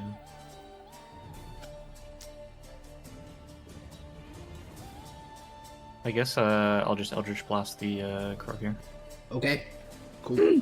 Another warlock. That hits. You don't have any modifications on it, right? Nope. Okay. Alright, you just explode into the face of the abomination. It tears through the flesh of the creature. It shrieks out in pain. And now it's the abomination's turn. We'll start with the bottom one. The bottom abomination is going to do Bursting Buboes. All creatures in a 10-foot cone behind the abomination, which is literally just Lars in this case, have to make a dexterity saving throw. That's a pass, so you take 2d10, but half of that. So you take 2 damage, you're fine. Nice. And then the creature gets only 1 attack. Ew. Yeah, That's it is. fucking nasty, hard. Yeah, it is. Yeah, it is, I know. Fucking disgusting. How do you think of that? Because on the original art, there's these giant fucking sacks on the back of it. Like, ooh, what if those burst? Yeah. Oh. It's the way that he configured it. If you want to change it to roll 2 separate die on Eldritch Blast, you can, but that's just the way he configured it. Yeah, Okay. I just configured it to be 2d10. This attack is what? the creature bursts all over Lars, covering him in fucking pus and other repugnant shit. And then the Crow Abomination turns around and pecks at Lars for an 18, which hits. And do you have your half damage thing? No. Okay, then that does 22 piercing damage. Back at the front of the column, we get 2 attacks against Severus, Peck, and Raking Claw, both of which miss. And the front of the column, we get 4 attacks onto Maximus. Peck, Claw, Jesus. Peck, Claw, all miss. Maximus. Oh, sorry. That Crow Abomination takes a bunch of fire damage.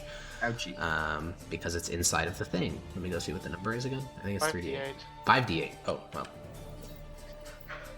28 fire damage. Does it get a save? No, it Yes. does not get a save. It's only a save if it's inside of the wall. Oh, it is also inside of the wall, so it does get a save. Let's make a dexterity saving throw. Nope. All right, so it takes 28 fire damage. This frontal abomination now bloody. Oh, hog. Cooked Good. chicken, burning poultry. So fucking cringe. This other one I bet it down here is smells about to great. die and deals half my HP. Hell yeah. Maximus. Speaking of which, I think I'm just going to attack the one that just got bloodied. Yeah. After doing, fucking second wind. Okay.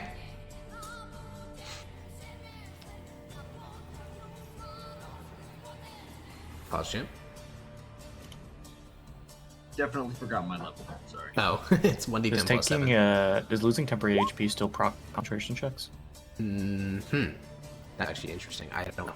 Well, I don't know. I'd have to normally, check yes. the concentration. I don't know what concentration reads. You agree, Hector, You right? It's take like the energy damage shield. regardless. It's like energy shield, right, Hector? I don't know. Can't be stopped. Oh, it's just whenever you You take wish. damage. So yeah, temporary HP would count. Yeah, but- 15 hits and 24 also hits the Crow I'm feeling Abomination. we don't have CI.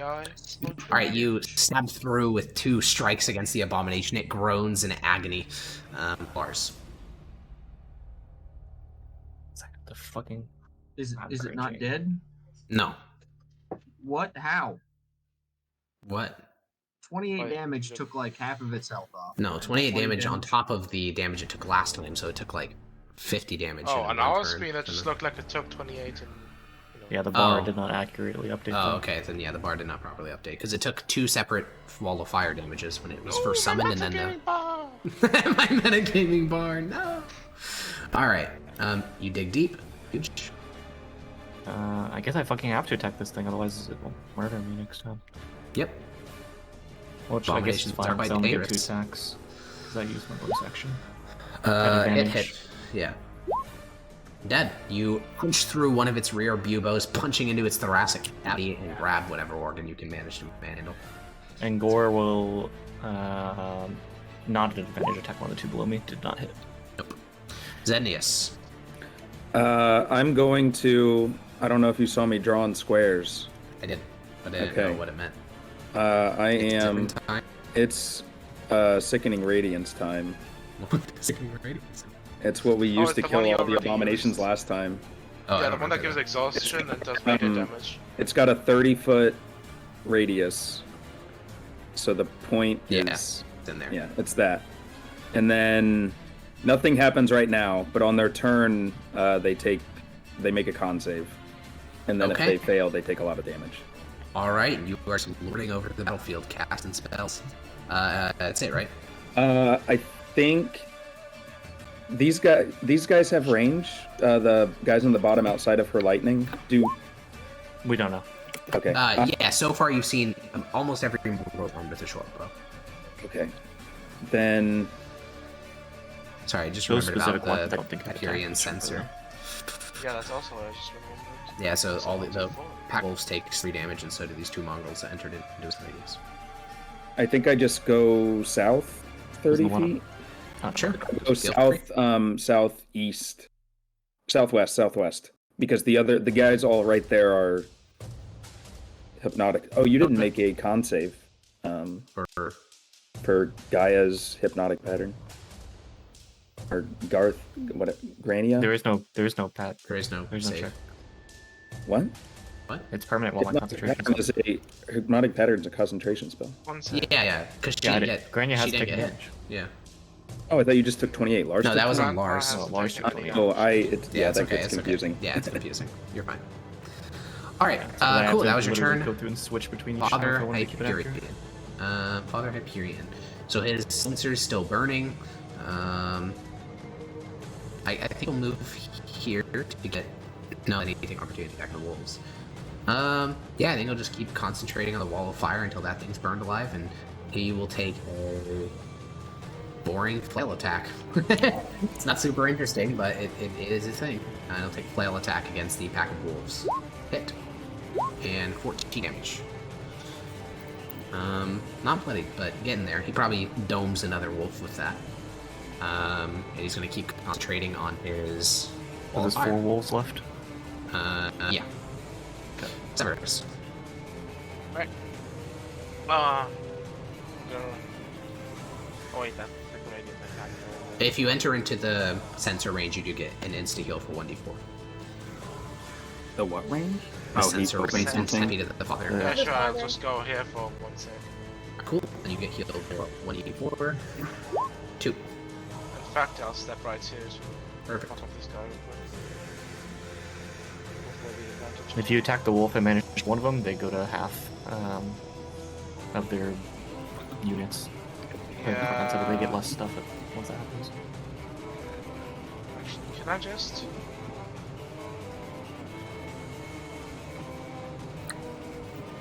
Perfect. Well, you Yes, don't I'm want to gonna- go in my Sickening Radiance. Is it when I first entered on a turn or something? Or do I If you start my enter turn? it, you're going to have to make a con save, Oh, yeah. I thought when I start my turn inside. I thought I No. like I mean, dip in and then immediately leave it again. No, it's if you enter it or you start your turn there. Yeah, in that case I just attack the wolves, I guess. No Alrighty. advantage. That hits. No Sneak need attack. advantage. Alright, you kill another wolf, and the pack is now bloodied. Below half strength. Alright, Crow Mongrels. These are the red boys. One of the just red drop it in boys chat 'cause I takes. haven't done that. It's a con save. I think you and I are the only ones that can see when you drop descriptions in chat. Oh. Maybe that's wrong. I can see it now. I see Oh, you Sickening can see it? Radiance. Oh, okay, never mind then. Alright, so this one up here takes 3 damage from Hyperion's thing, and now what are these bozos gonna do? Wait, So why those- does it say 16 there? My save DC is 17. do you have anything that modifies your spell save DC? As it could just be looking at your base value, not your by value. I think, yeah, Column Rasa does that. Column Rasa gives me a Okay. +1. 3 of those things would have been afflicted by Sickening Radiance, so I'm going to make them do Constitution saving throws. 1, 2, 3. All 3 of fail? them failed. 4 take 4d10 radiant damage and 1 level of exhaustion. Okay. So those 3 are all bloodied and exhausted. Now, I don't think that factors into combat much because it's just ability it checks. does. It's all failed ability checks. Or ability checks aren't. I think Yeah, that's it's just still ability checks. When you get 2 levels, that's when all saving throws become a disadvantage as well. Oh, they're separate. Okay. Exhaustion 5e. I'm pretty sure that's true. I'm going to double check. Yeah, it is. Okay, then I will do my best to keep up an exhaustion. But It goes away after the spell ends, also. okay, great. Okay, so those 5 are all going to shoot at you, Xenius. So let's get the range on that. 3 feet. I'm And also 30 You're feet in 20. the air. Well, you're 20 feet in the air from them, so it would be What they are. 40 up Oh, 20. 'cause they went You're up. still at 60 feet, so they can shoot you normally. Okay. 8 feet. You're burn rate. 1, 2, 3, 4, 5. 2 hits. Uh-oh. 2 of them hit, yeah. All right. 15 piercing damage, and more importantly, 2 con saves. Pass. And pass. All right. Now we got the 2 boys on the ground. These are going after Lars. Face me. All right. Great axe, great sword. Great axe hits you One for hits. 4. Yeah, 4. Resme. Hi. Hi. I'd like to turn into a spider and climb this tree. All right. Violet Dream is alive. The spider dream is I alive. would like to just imagine a little spider climbing for its life to the tippity-toppitiest branch. And then I would like to call lightning. Where is the best place for me to call lightning? Does anyone need a lightning bolt? Probably Maximus. He's most fucked up. I could use one. I mean, Yeah, like, if you do Do you one, want me to try and get these two crow things? if we're talking most amount of targets, that's right here. Yeah, that would be most amount of targets. I think this is probably Or the best like one one because they're already bloodied up top too, and they're shooting at Zednius. Yeah, okay, then I'll do that. Okay, I'll- so that is 4 Mongols and a pack of wolves.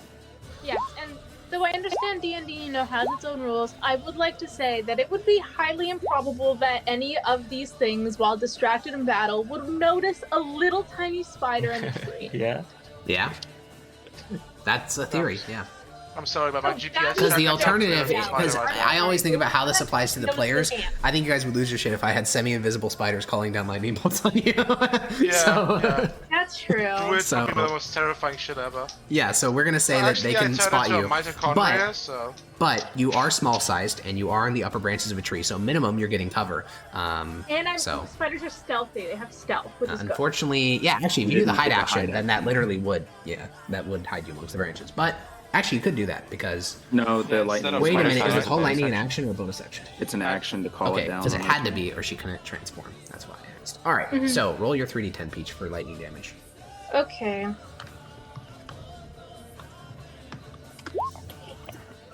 Good. we're in 3d10, inshallah. Well, I think if those 3 fail, they'll die probably. Ed, what's your save, Peach? If you click your spells, it's called your spell save DC at the It's top. at the top of the thing. Oh, okay. One sec. 16? Spell slave 14. 14. Okay, so that's a pass on this one. I'm still alive. Pass on this one, still alive. Fail on that one. No, not blighting. And then the wolves pass as well, so they take a hit. So there's one dead mongrel as the lightning, the thunder Wait, ripples through his how is body. that? So apparently my spell save DC is connected to my wisdom, Yeah. Yeah. but my wisdom is higher than 14. Yeah, So so what it my- does is the higher formula is than- 8 plus your proficiency bonus plus your wisdom score. Does it Just modify automatically it, do that's it? all. Does it automatically do it? Yeah, it should. I'll Yes, double check to make sure okay. the number's right though. Okay. No, it's worth checking. So it should be 8 Modifier plus 2, right? 3, I Or think. 1. So it's 8 plus. Where's your proficiency bonus? It's somewhere here. 8 Should plus be 3, 3. so 11. 11 plus 3 is 14, yeah. It's because your wisdom is 16, which is not great for a primary stat. But you're very well rounded in all sorts of other things, so. Got it. Alright, Spider Nesme just went. Now is the Flesh Sculptor's turn now. He does have to make a Constitution saving throw. Pass, so he takes nothing, right?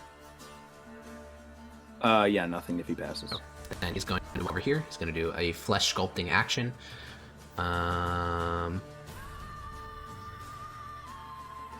Yeah, he's just going to do the classic. Do you know where I can add the +1 to that your DC? spell save DC? Yeah. Yeah. It should already Well, it's- be on your It sheet. should be. It is on my sheet. Yeah, but it's that not is when probably I click just the the spell. character sheet is probably just poorly coded, and it looks at the raw Okay. number and at the modified number. That's my guess, but I can't Okay. guess that way. Okay, so yeah, he does that. Then he leaves the aura. That's his full turn.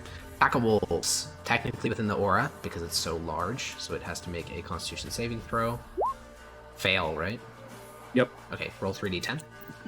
40. 42. 4d10, sorry. Yogi, there's a way to do it. If you're on a character sheet, you go to the cog wheel. His spell save DC is already modified. It just wasn't updating in the spell description. Oh. And the actual spell itself. Okay, 2 of the wolves die from that as their bodies just weaken and they grow lethargic before just laying on the ground and letting their breath stop. 1 wolf remains of the entire pack and it is going to bite at Maximus. Nope. Okay, these 2 mongrels next to the... Oh, sorry. The pack of wolves also takes 1 damage from Father Hyperion. These 2 mongrels next to Father Hyperion take 1 damage. And now we can start resolving with them. So we'll start with the 2 next to Severus. They're both going to attack him. Pike, halberd, both miss. Then Gore. They not got both get an advantage. Oh, you're right. They do both have advantage, but it misses. For Gore, we'll do a bit of flank action here. Great sword, hit, miss. 14 slashing on Gore. Does he have 10 HP? No, I've not brushed up I'll yet. move it straight to him then. And then the rest are just fucked. They're just frozen in place. Did the sculptor move cast then move again? No, it's He not a didn't. spell. Yeah. Okay, Yogi, depending on what happens here, you may kill literally every single one of these people. So roll. Yeah. We'll see how they're doing their Constitution saving throws. Anyone that fails is instantly dead. Dead. 5, Dead. 6, Dead. 7, 8. Dead. Oh, Dead. Okay. They're all dead. It's a horrifying thing. Nice. Like, if this were you guys, it would be the most horrific sight ever. Their cheeks go hollow. Their energy just saps from their body. They lay on the ground and they moan before they eventually just stop moving and just writhe to death. All energy gone from their full Is this form. the explosion that he does, only the 5-foot one? Yeah, it technically lift the corpses of those around it. They're all dead. Oh, so all these corpses. corpses, is it like a chain reaction corpse explosion? No, too? it's just No, that he only they casts it all on one. died to sickening They don't, radiance. yeah, they don't inherently have it. He put it on them. Yeah. I thought, well, yeah. Okay, then we have the Crow Bomb. Oh no, now it's Grandios' turn. It ain't looking good. No, it's not. We did get rid of, 8 guys just now. I thought Yeah, that A lot of was- good I thought it AoE was stuff. really The issue good. is that I would end up knocking 4 of these out of Hypnotic Pattern, and then we just get flanked like Giga Hard. So True. I can't do that. That's why you pick spells that don't have concentration. True. Yeah, I have some. They're just single target. Well, Eldritch can't. Target someone, just single. Ooh. Lush. I don't want to break Lars out of his thing, but I also want to move away some so I don't get shot as much. I can move here without the opportunity attacks. I'll do that. Can you? Oh yeah, because they're all They're yeah. confused, yeah. Yeah, yeah. Um, Okay, great. You And withdraw. then over I'm there. going to double Eldritch. Can I see this one over here on one No. side? You can see through a tree and 3 people. I don't know though. Yeah. What about here? No. It's. I mean, it's only one guy, and it is quite lengthy distance. Yeah, you probably have cover, but yeah, you can shoot him. I don't want to deal with cover. Okay. So then, where am I moving to? I mean, you could also shoot them and then move. True. Oh yeah, you're right. You are right. I'll shoot this one with the Eldritch Blast. Sounds Wait, good. am I supposed to be rolling 2 separate rolls? Is that what Yogi's I been don't. doing? Technically, I don't even Eldritch, yeah, it's. Make a ranged spell attack on the target. On hit, it takes 1d10 force damage. The spell creates more than one beam. 2 beams at level 5. Make a separate attack roll for each beam. Yeah, it's supposed to be separate ones.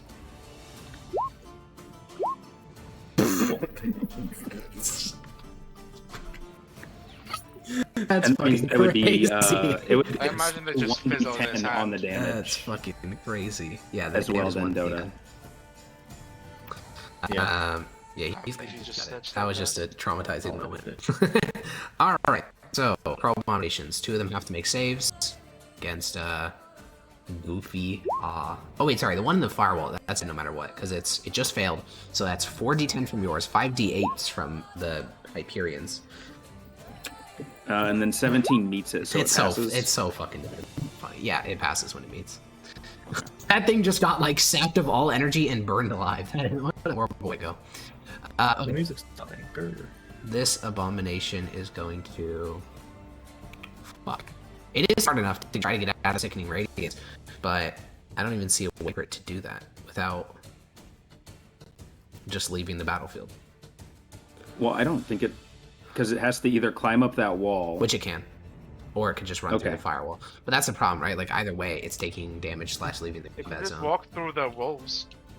The size Oh yeah, you're right. Yeah, it difference just is costs too 10 small. feet of left, movement. Yeah, yeah. it costs 10 feet of movement per. Okay, it's gonna bursting bubo No, onto you, Maximus. It turns its back to you and then just bursts open one of its sacks. I believe So that make doesn't a- have any additional movement. Make a dexterity saving throw, Maximus.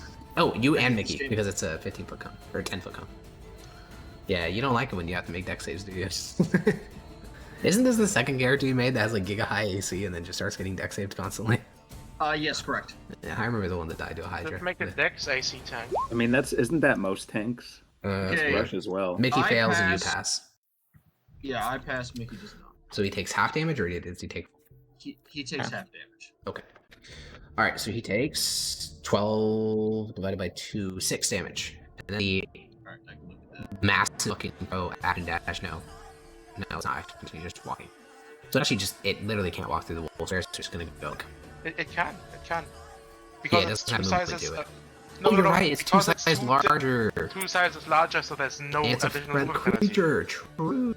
You could, like, even enemies could walk through it. Or Hecko, Oh, why are you interesting. helping it? Because he's following rules. Because we can also walk through it. Echo is the with basic squares. rule lawyer. Where he Yeah, but if lawyers he in doesn't every remember, why context. should he be allowed to be reminded? Because we should always follow the rules. Come on.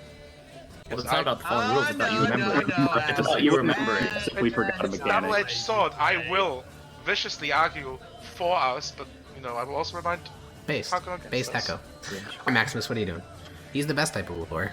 I think I'm gonna try and finish off that last. The last wolf. I think so. That pack fought so well, man. I mean, they did hit you once, but man, they fought so well. What's been booboing me, by the way? A crow abomination. They have these giant, large, pustule thing sacks right on here. their- No. The one that just ran away. The one that did you was the one that ran away. Where'd he go? Oh, he went over there. Yeah, the hill. All right, You yeah. got an opportunity attack on that one? Yeah, you should have gotten an opportunity attack. My bad. Oh, yeah. Okay, I'm gonna do that then. Extra attack applies here, right? No, Not on opportunity. Okay, cool. That's Pathfinder version 1. that hits. And you stab in the ass. You maybe another U-bow pops. Who knows? Not on me though. Not on you. Not on you. Not mechanical. Get fucked. Yeah, true. Those were both on the last. Okay, the last wolf dies as you put through the throat, and the doggy hits the ground dead. You successfully murdered 6 dogs. Congratulations. Aha! That's my whole thing. The FBI would be proud. Alright, there goes What? dogs. Feels bad. FBI is pretty famous for shooting people's dogs. They've done it a bunch.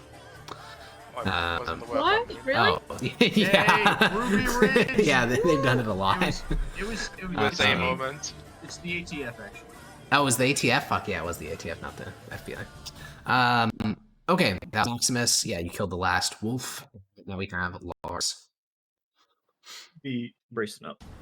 Brixen up. What? That's the temp HP thing for you and Gore? Yeah. Cool. You know, I've had like 4 players play Pugilist, and I don't really understand how that class works. It feels like Monk, but better. Like, they have so many little like mechanics that they can use, especially based on their subclass. You don't have as many subclass mechanics, but But my subclass mechanic allows me to get an extra attack and have flanking all by myself, yeah, basically. which is good. It's But both there's some nice. ones where like there's one where it's basically like a battle master, and you get even more like features. It's crazy. What I was love I it. rolling again? Throw fucking It's 1d8 plus I love it. Dude. 4. Wait, no. Such a cool class. Where the fuck is my sheet? Oh, 1d8 plus 2 plus 7? 1d8 plus 2 plus 7.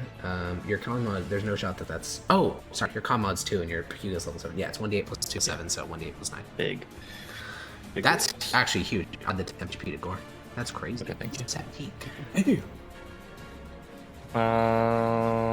I can't be flanked currently. I just want to stay where I'm at. Correct. But Unless I one of the can ones have... from the hills run over, then you would be able to get flanked. Cringe. You make me cringe. I'm just telling the Gore truth. will take an opportunity attack from one of them. Okay. Great sword. Hit. Or. What the fuck? Oh, that's double max damage rolls. That's fucking crazy. Holy shit. No, Gore's not dead, but he is really fucking hurt. That was a crazy attack. That's probably the highest damage a Mongo's ever rolled. And then I'm going to double flanking attack this one. Alrighty. 27. God damn. Those both hit, and you crumple into the head of the snarling dog mongrel. And then Gore will reaction attack this one. It's probably gonna miss. 'cause that's Probably. not AC. They are heavily armored, yeah. Yeah, miss. Zednius. Nothing's in your singing radiance anymore. Yeah, I don't know what to do. Probably help you guys. Although I could shoot Do you that keep one the guy. sickening radiance going? Yeah, why not? I mean, I Okay. don't have anything else to use my concentration on, and it doesn't Sure. seem like we want to go that way. It does I'm seem going like they to- were targeting you. It does seem like the mongrels were targeting you after you cast sickening radiance, so they I may think Gore target you needs again. most No. help right now. I'm not that hurt. Okay. I was Yeah, gonna Gore's really, move. really hurt. Gore's hurt. Yeah. Okay, I can. I'll shoot the mongrel right next to him twice. Okay, the armored one? No, that is the only one next to him. Yeah, okay. 12 Miss. probably miss. And And miss. 13 probably miss. All right. All right, and then I'm gonna go further away. Okay, great. This way. Just that way. Okay. All right, I will drag you your little. Oh! I tried the whole fucking thing. This way. All right, I'll drag your light indicator with you. I moved. Okay. Okay, Father Hyperion is going to approach one. Yeah, he's going to take the opportunity attack, approach the dog. Mongol Great Axe. Base dog over. Miss. And Hyperion is going to cast. I just looked at his spell list. I forgot how based he was. Oh my god, he's dropping all fire. He's going to cast Fireball. Based. Wait, How why is wild it his dropping spell fire list for is. that? Does like- he have Sculptor or something? Or is he just gonna hurt us? No, he's not I hurt think, you. I think he's doing There's- what he's doing. Wait, Yeah. why is he dropping Wall of Fire? Because it's concentration, it isn't doing anything, Fireball isn't. and it opens him up for another. Fireball is not concentration, it just opens it up Yeah, for which is doing what I'm wondering. Yeah, it just wasn't doing anything, so. Yeah, Just clear out the battlefield so it's easier to move around. Fire. Why would I want to do that? No, So there are two it's doing- firearms that I'm looking at. Both of them are really good. One would help Gore, but the other kill all those weakened ones up on the hill. I think the one's up on the hill. I think Okay, the hill one Then he will do that one. He will cast Fireball. It's a, what's the radius? and the mongrel. It's a 20? 20-foot radius. 30. So he's gonna cast it up into the air to do like basically a fucking airburst shell. Because I don't think it says it needs to hit. We had a huge argument about this Did in we? the other campaign, so you need to decide. What did I what say? the In the, ruling what did I is. say in the other campaign? That it needs to hit something. I'm pretty sure you said it needed to hit Okay, something. then he will target that tree. No, not because that'll kill Renesmee. You target this tree. Not based. Yeah, I'll do that. Okay, so can someone measure 20 feet to the top left of that tree? So I can draw a little circle or my little square. All right, bottom right now. Okay. Thank I don't know. You pick which one, I guess. Oh yeah, because 20's fucked. And it says technically they're really similar licenses, but in electional Yeah. distances. 20, 20, 20, 20. Okay, perfect. Good enough. All right, so that is 5 mongrels and a crow abomination within the fireball. Walk into a bar. It is a upcap. No, he'll save his higher level spell slots. It's just a normal one. Actually, You no, might fuck need it. to kill us later. He's using a 4th level spell slot. So it's gonna be a pretty upcast one. So that is 1, 2, 3, 4, 5, and then abomination 1, and then him. We will do 4th level. Boom. Okay, so that is hits all of them for 28 fire damage. So every single one of them except for the abomination is dead.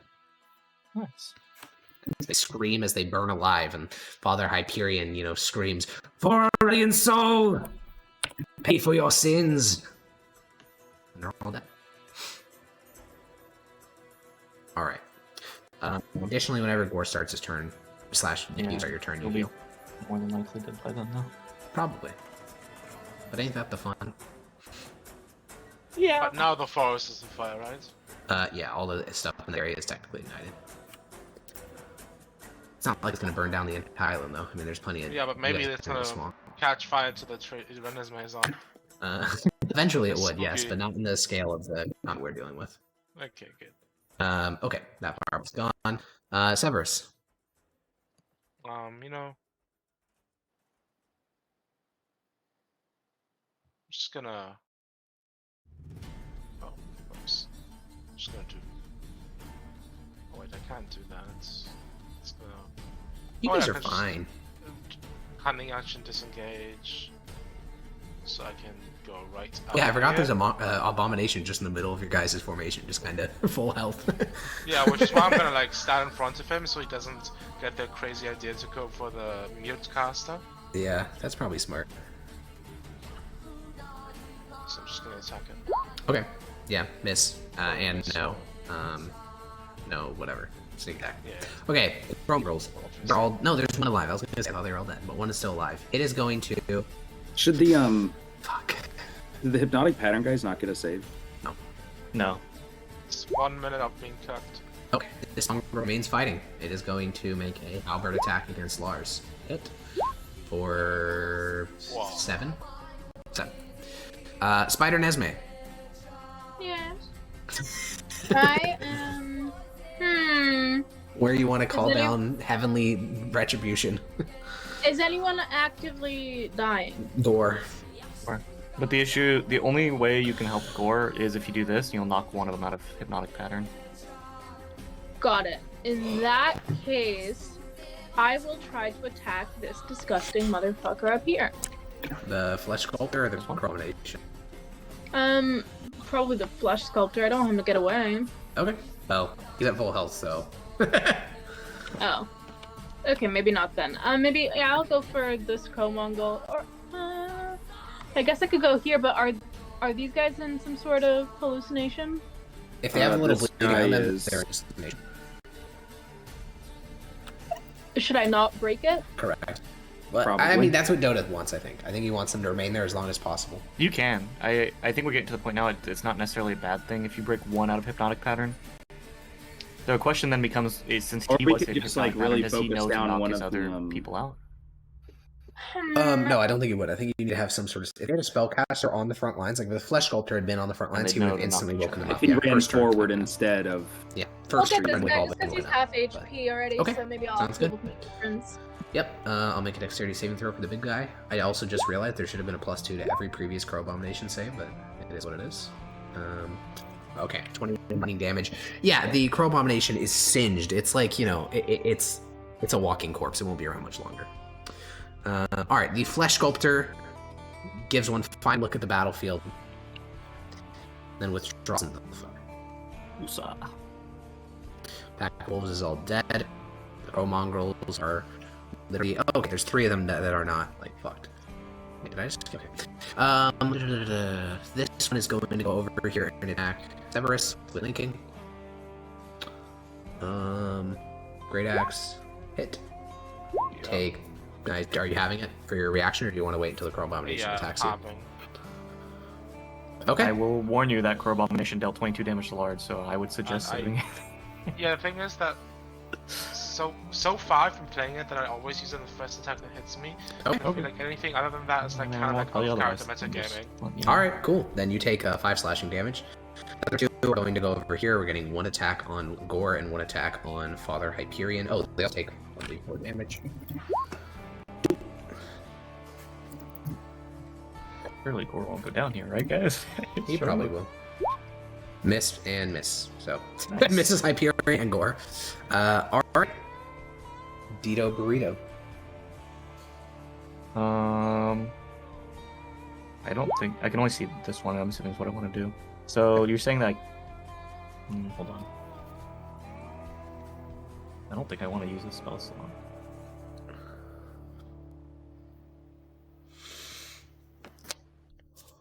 But I can't break your flanking either.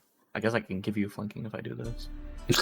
The legendary double nested flanking. Wait until one of the fucking sleeping ones wakes up, and then you got the triple nested flanking. Then I will. Is this one the one that's armored here? Do I know? No. No, it's not. So that's probably better for Eldritch Blast. No, that's not how the roll.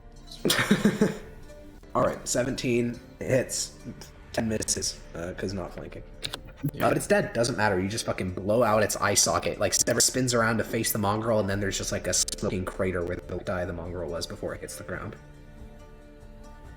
Alright, last abomination? No, there's 2 remaining. Alright, this abomination is going to attack you, Severus. No advantage, which, as Dota said, is a good thing, because these fucking hurt. Oh, doesn't matter. Well, Both they still both hit. Peck does 14, Claws does 7, 21 damage onto Severus. Yeah. The other one is going to... have unbloodied. Yep. This one's going to skitter down the hill. Roll D6 to recover its bubo. Yes! Fucking love bubos! Get dexterity saving throw, Ethan, you and your horse. That's a horrible roll. Is that a 1? Is that 2 Yeah, 2 ones? ones. Oh my god. That's to make up for the mongrel one where it was like 4 6s. Beautiful. Still though, make your save. 1 damage can make the difference between life and death. Fail on both of them. So you both take one poison damage. No, 2 poison for you, 1 for Mickey. Oh. Alright, and then a peck on the you, which misses. Alright, Maximus. Let me get Mickey's health sorted out first. Alrighty, let's just attack that one. It's just you and a wounded abomination. Wow. Hit and then miss. Alright, you pierce Alright, it through one of its non-functioning eyes, but you must have shook something deep within, like a brain or whatever goes for that in this creature, and it just shudders and then thank hits the God. ground. Alright, Lars. He still has movement? Actually, yeah, Maximus, you do a movement if you want to use it. Oh, hold on. Yeah. Move, down here. And then Okay, great. You don't need to move your thing. It's fine. You're flanking. Oh, okay. With Mickey. Yeah. Did you get a Gore's health? Because I can't do it. Remember? Oh, yeah, sorry, I forgot about that. Yeah, he's been for 2. Okay. I'm going to take the opportunity attack from that one. Okay, that'll be a great sword. No, it'll be a halberd. Hit Hits. or 6 damage. And then I'm going to double attack this one here. Well, no, we'll go all out. Well, Okay. no, I want to brace it. Oh. No. Okay. I need to brace it core. I need to brace it core. All right, Core doesn't get braced up, D8 just plus die. 7. No, plus 9. 1d8 plus 7 plus 2, yeah. Core gets Okay. 16, and I go up by 5. And then I will 2 attack on this one. Right. With advantage. Hit. Does 18 hit? Okay, Yeah. nice. All right, you punch him hard, but the boar is standing. And then Gore's going to get his reaction to attack the other way with advantage. All right, Score sheet. hit. And not quite dead. He goes for the throat, but Range. the mongrel keeps him at distance. That was almost though. Zednius, you can no longer push the abomination into the AoE, so No. are you Push him into max because he ruined Giga it. Chad. Kill your teammates. Zednius mindset. Yeah, push max into the zone actually instead. Yeah, true. Knock him off horseback into the fucking sickening radiance. I don't think I can knock him off. But Oh yeah, because he's immune to the fucking cavalier this saddle. is super saddle. Yeah. Get knocked. Yeah. I'm just gonna shoot the one that Lars almost killed. Yep, sounds good. You can And target from them the separately, back can't you? line, Yeah. yeah, I'm gonna see if it kills. and then I'm 3-pointer gonna security. kill the, Yeah, you just fucking the blast one his that's not. Yeah, good job. The one to the left. I think that Missed. misses. Yeah. Father Anything Hydrate stones? is going to look around the battlefield. Everyone's dying. Most of the enemies are dead. He's not going to use any of his spells. He's just going to walk up and bonk. He'll flank actually, and then bonk. Miss. All right, Severus. You, Maximus, and a Crow Abomination. Yeah. Yeah, flanking Just as well. like Yeah, I you got imagined. flanking now. That hits. All right, you plunge a blade into the exposed rump of the abomination. It remains fighting. It's not bloodied yet. Yeah, All right, that's gonna be it. mongrel. There is one of these mongrels remaining, which behind Gore. Actually, you know what? No. We're making another wisdom saving throw. This guy has so many reasons to retreat. Nope, never mind. He is going to halberd at advantage, hit Gore, and cut through about half of his temp HP. Spider Nesme, Yep. you got your lightning bolt. Yeah, can I lightning bolt on top of this? Wait, I'll ping at this horse's corpse. I think I could get these two, no? Yeah, it'll hit Yeah. the sleeping ones in one of the abominations. So what does the sleeping ones mean? They can't It do just means anything until they seals take start doing damage. stuff. Yeah. So, So he do- basically is being Wake put into him up combat so he after can you go. get him. so I should keep It's him not a bad safe. thing. I mean, we're basically at the end of combat. When It's not a bad we're thing. winding down, it's fine to start waking him up. I think. Sure, yeah. Alright, Do Famous that. last words. you're just like fucking Yeah, it immediately orbital goes artillery. flanks. All right, that's a pass on the Huge Reagan, roll. so it only takes 12. However, the mongrel who got fucking, he's like staring at pretty patterns, and the fucking lightning bolt nearly fail kills the dex instantly. save since they're hypnotic, or no? Okay, I don't know. Either way, though, he I failed. don't know. Yeah, I don't know. All right, Fleshhunter's gone. Now we just have these last couple of crow mongrels. The one that just got Giga injured, I'm just gonna start rolling morale every turn because this is such a fucked spit. Yeah, they're both. Would they surrender? No, I think they know that you guys killed previous captives, so they're just gonna draw.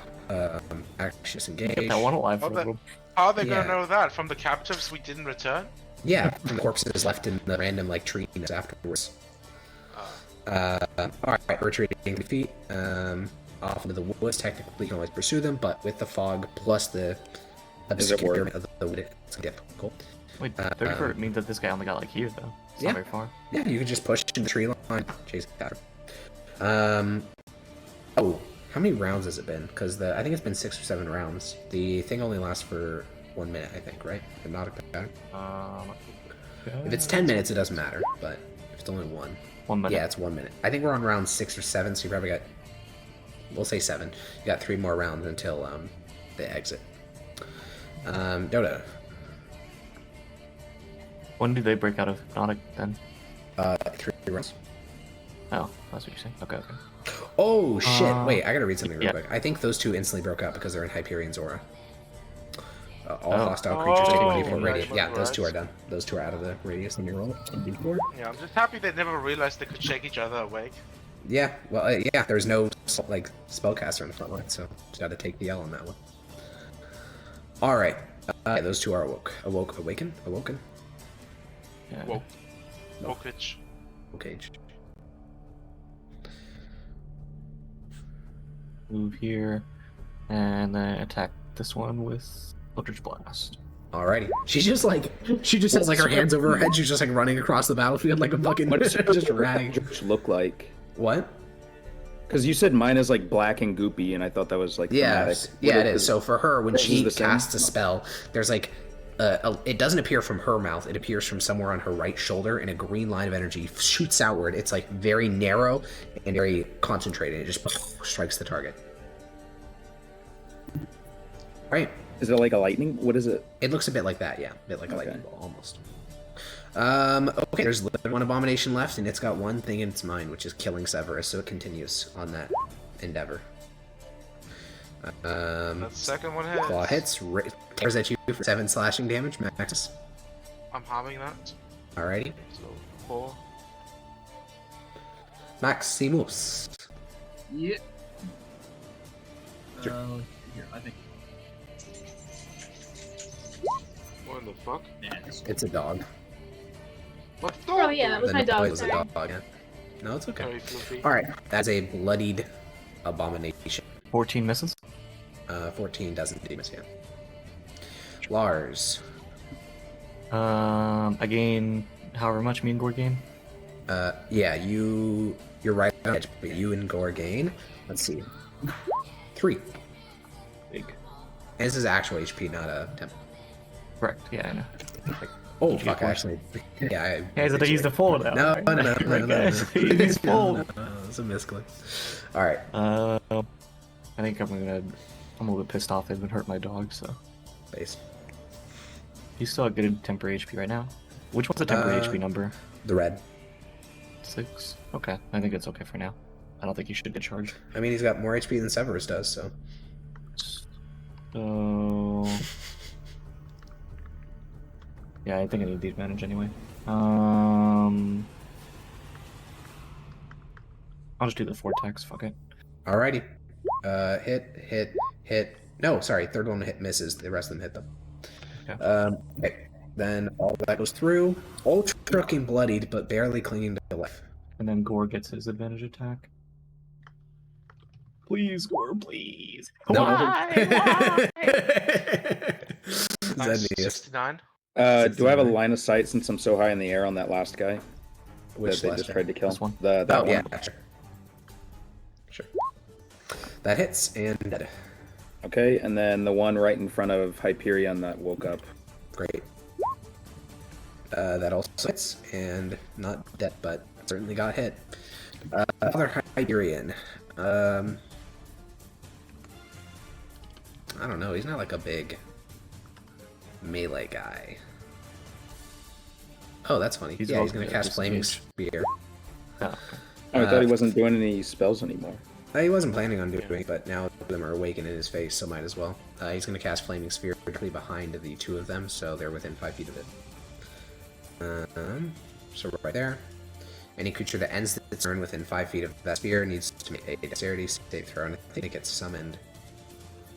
Oh, and you can ram it into the creature. Okay, so he's going to use his bonus action to ram it into the creature in front of him, which has to make a dexterity saving throw. Fail. And it takes 7 fire damage, so it is now bloodied. Alrighty. That's that. Severus. You and an abomination are just slugging it out. Yeah, but I'm winning. Yeah.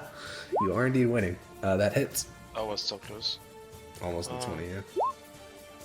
Alright, you plunge your dagger into its neck. Great fonts of black ichor spilling from its gullet, but it remains fighting. Alright, all these red ones are dead. Spider Nesme, the Orgo artillery expert. What's getting bombed next? All of the next Bomb the ones. mongrels, or the abomination, or the sleeping guy. Probably just Crow Dude. Okay, alright. We'll make a dex save for him. Actually, it doesn't matter. Roll your believe 3d10. she's stealing I the think he's kill. dead no matter what. She do be stealing a kill. Alright, even with half damage, the lightning comes down, strikes a hole through the chest of the abomination. It lets out one final screech, perhaps the cry of an infant boy. Who knows? It's now dead. Badge. Alright. The 2 remaining crow mongrels both have Can't to... think too hard about that. These are like kids. Yeah. They are both going to action dash, which means Father Hyperion gets an He opportunity gets one attack. opportunity attack, right? And it misses. And that means there is only one thing remaining on the battlefield, which is single Sonic patterned crow mongrel. We already tried interrogating My these things in man's the past. gonna- It didn't help, so we'll just kill Yeah, it. so we can just say you kill it, because if you also run it and get your He's advantage... gonna wake up with the weirdest hangover. Yeah, the death type of hangover. Alright, so the battlefield goes quiet, and all the different effects and sickening radiance and chaotic pattern and lightning, blah blah blah, and all the stuff. The sensor stops burning, and the battlefield goes quiet. Father Hyperion will walk amongst the dead. He will close the eyes of the mongrels, and he will check in on everyone. No one's near death, so that's about it. Father Hyperion's not a big healing guy. He's more of a murdering guy. So, Grania will sign to him, asking if it's okay for her to heal anyone. he'll gesture towards the dog and Severus and nod. Okay. Severus, how low are you? I'll leave my little spider form. 17 out of 51. Okay. Grania will approach you and try to heal you if you let her. I'll be like wary of her, Yeah. but since she's been proven useful, I'll just like see what she's doing. She'll pull out her healer's kit and use it on you. Oh, okay, yeah. As soon as they recognize that, I'm fine. Yeah, Renesmee, you descend from the tree. You like try to just avoid looking at the abomination corpses. Wait, do you have the healer feat? Yeah, I do. So it's that Every Dota plus my level. character. Yeah, every Dota character ever will have that. Yeah, The it healer will. feat also allows you to heal for. Yeah.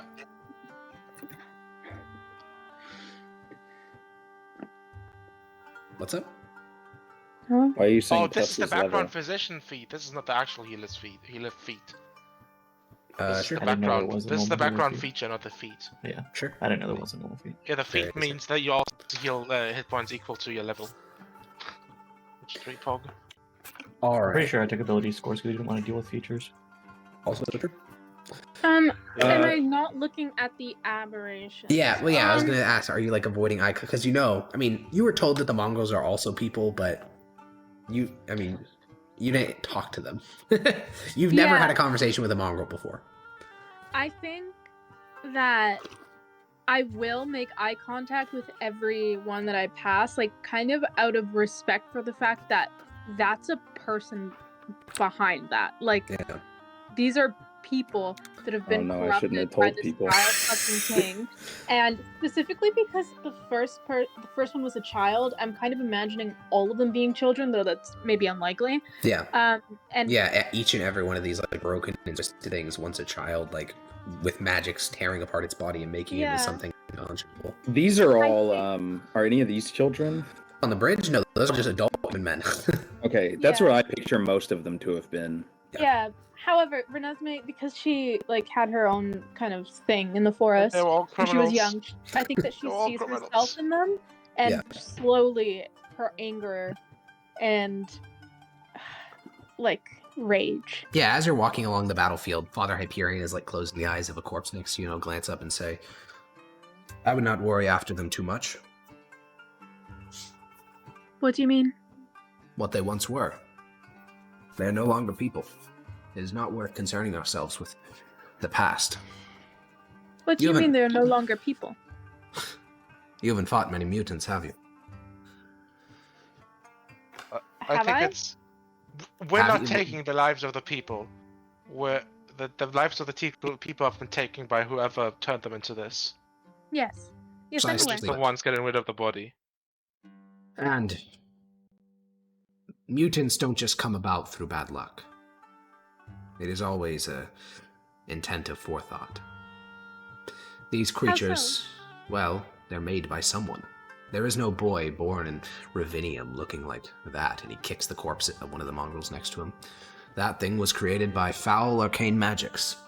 There's always someone to blame. That is why they must be purged from the world.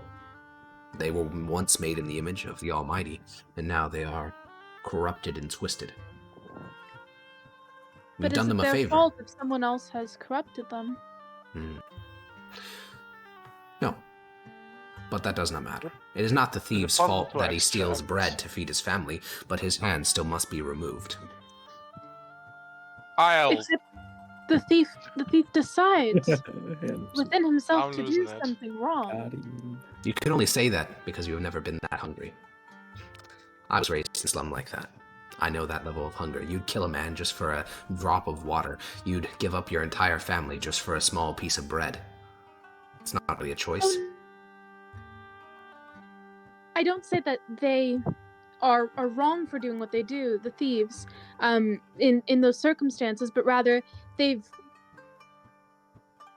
which they understood the consequences that could be entailed. But how could a 9-year-old child known even the consequences of what might have happened? That crow child before. He may not have known, but his didn't- parents certainly did, and I guarantee you most of these corpses here are not in fact children. They are like those, and he points across the river. Loyal acolytes given what they'd always hoped for, but not realizing that they'd been deceived into worshipping a false god. I only have pity for the children that are caught in this. Adults should know better. But the kids, what are they to do if they have demonic parents that send them on these paths? They ought to report them to the Inquisition, so that they can be dealt with. Yes, but what if they don't know of the Inquisition because their parents have held that information from them? It is a tragic thing. It reminds me of the parable of Saint Satarion. He was confronted with the problem of, what about all those who were born before we learned about the truth of the Almighty? Do they join him in the Trickline halls, or will they devour the hounds of oblivion?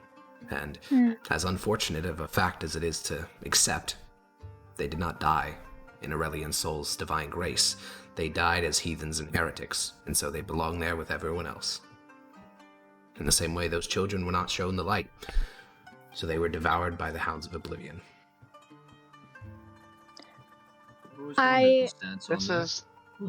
This is the true evil of heresy. This is why we need to spread the religion as far as possible to Indeed. stop people from being born to these fates. We must save as many souls as we can. I will nod and not respond because in Renesmee's mind, that doesn't click. Yeah. Yeah, no, it doesn't. Yeah, it doesn't seem just to her, but obviously she doesn't want to get into this with a fucking Inquisitor, so she's just like, and kind of takes it as Well, her yeah, lead. he's an Inquisitor and a priest. It means he was personally revived by the Almighty. So he's died once before. He was brought back by the Almighty with magic. So he has about the best position you could ever have to give, authoritative views on religion. Oh yeah, fuck. So that could be what Aurelian Sol truly believes. Yeah. Yeah. But there are multiple gods in this world. Kind of. In the Empire, it is generally recognized that there is Aurelian Sol and the Almighty. And technically, the Hellion Pantheon isn't illegal, but it's also not it's not a good thing. So we think the Hellion Pantheon worshippers still go to the Hounds of Oblivion. Yes, certainly. Absolutely, yeah. We just allow them because it's Because convenient. the alternative would be either a mass genocide or be a really nasty civil war. And the Empire isn't ready to do either of those. This doesn't Yeah. even do with this, but I have an interesting Isn't question. ready yet. Yeah, what's up, dude? Does Grania recognize the spells coming from Zednius are the same? as hers? Ooh, that's interesting. I would imagine, does she have an arcane proficiency? Arcana proficiency? Yes. Then yes, she probably would. That they're in the same sort of vein of things. Yeah, Yeah, what's up? we'll come up on. Yeah, we're just about to end once we wrapped up the The battlefield. darker playtest is waiting. Grr. Oh, they're doing another one of those? Yeah, but Yeah, because of the legal stuff, it's not on Steam. You have to torrent it to play it. Ah, bro. Yeah, All right. it's definitely not a Bitcoin miner, I swear. All right. Well, as the battlefield chaos begins to wrap up, and you guys continue on your journey to the Hall of the Raven Tyrant, that is where we're going to end today's session. I'm I not keep sure. temporary hit points until we rest. Correct. Correct. Based. Oh sure, but we had the points. Oh, that does remind me though. Actually, no, I'll do that next time. So that is where we're gonna end. Next time we will probably be assaulting the hall itself. So you can get hyped for that. I think it'll be next week. If not, we'll see. Yeah, I think that's all I got. I will see you guys whenever we do the next pack stream. I'm sure we'll work the scheduling stuff out. Are we what? Oh, XP. Yeah, we can quickly hand that out. It's not You gonna never be as think much as you're We're hoping at for. level. I think we're all at level 8. We need a long rest, right? Or no? I don't know, If we but you know took XP, this, so yeah. it's better to do it now than later. It's a big number though. I actually thought it was small, but then I remembered that you literally nuked like half the fucking army in like 2 seconds. That Do you want to just backline- match Grania's XP with Lars because she didn't have any? Yeah, just actually, yeah, do that. Start by matching her, and then just track it separately from there.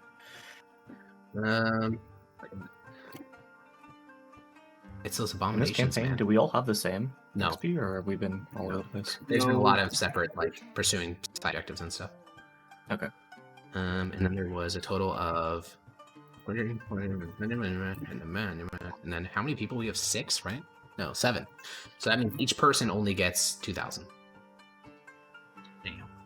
Exactly 2. Exactly 2,000. Got it. All right. Well then, I'll see you guys next week. And next time on Pax Mithdosica, we head to the hall. Bye-bye. Bye. Bye.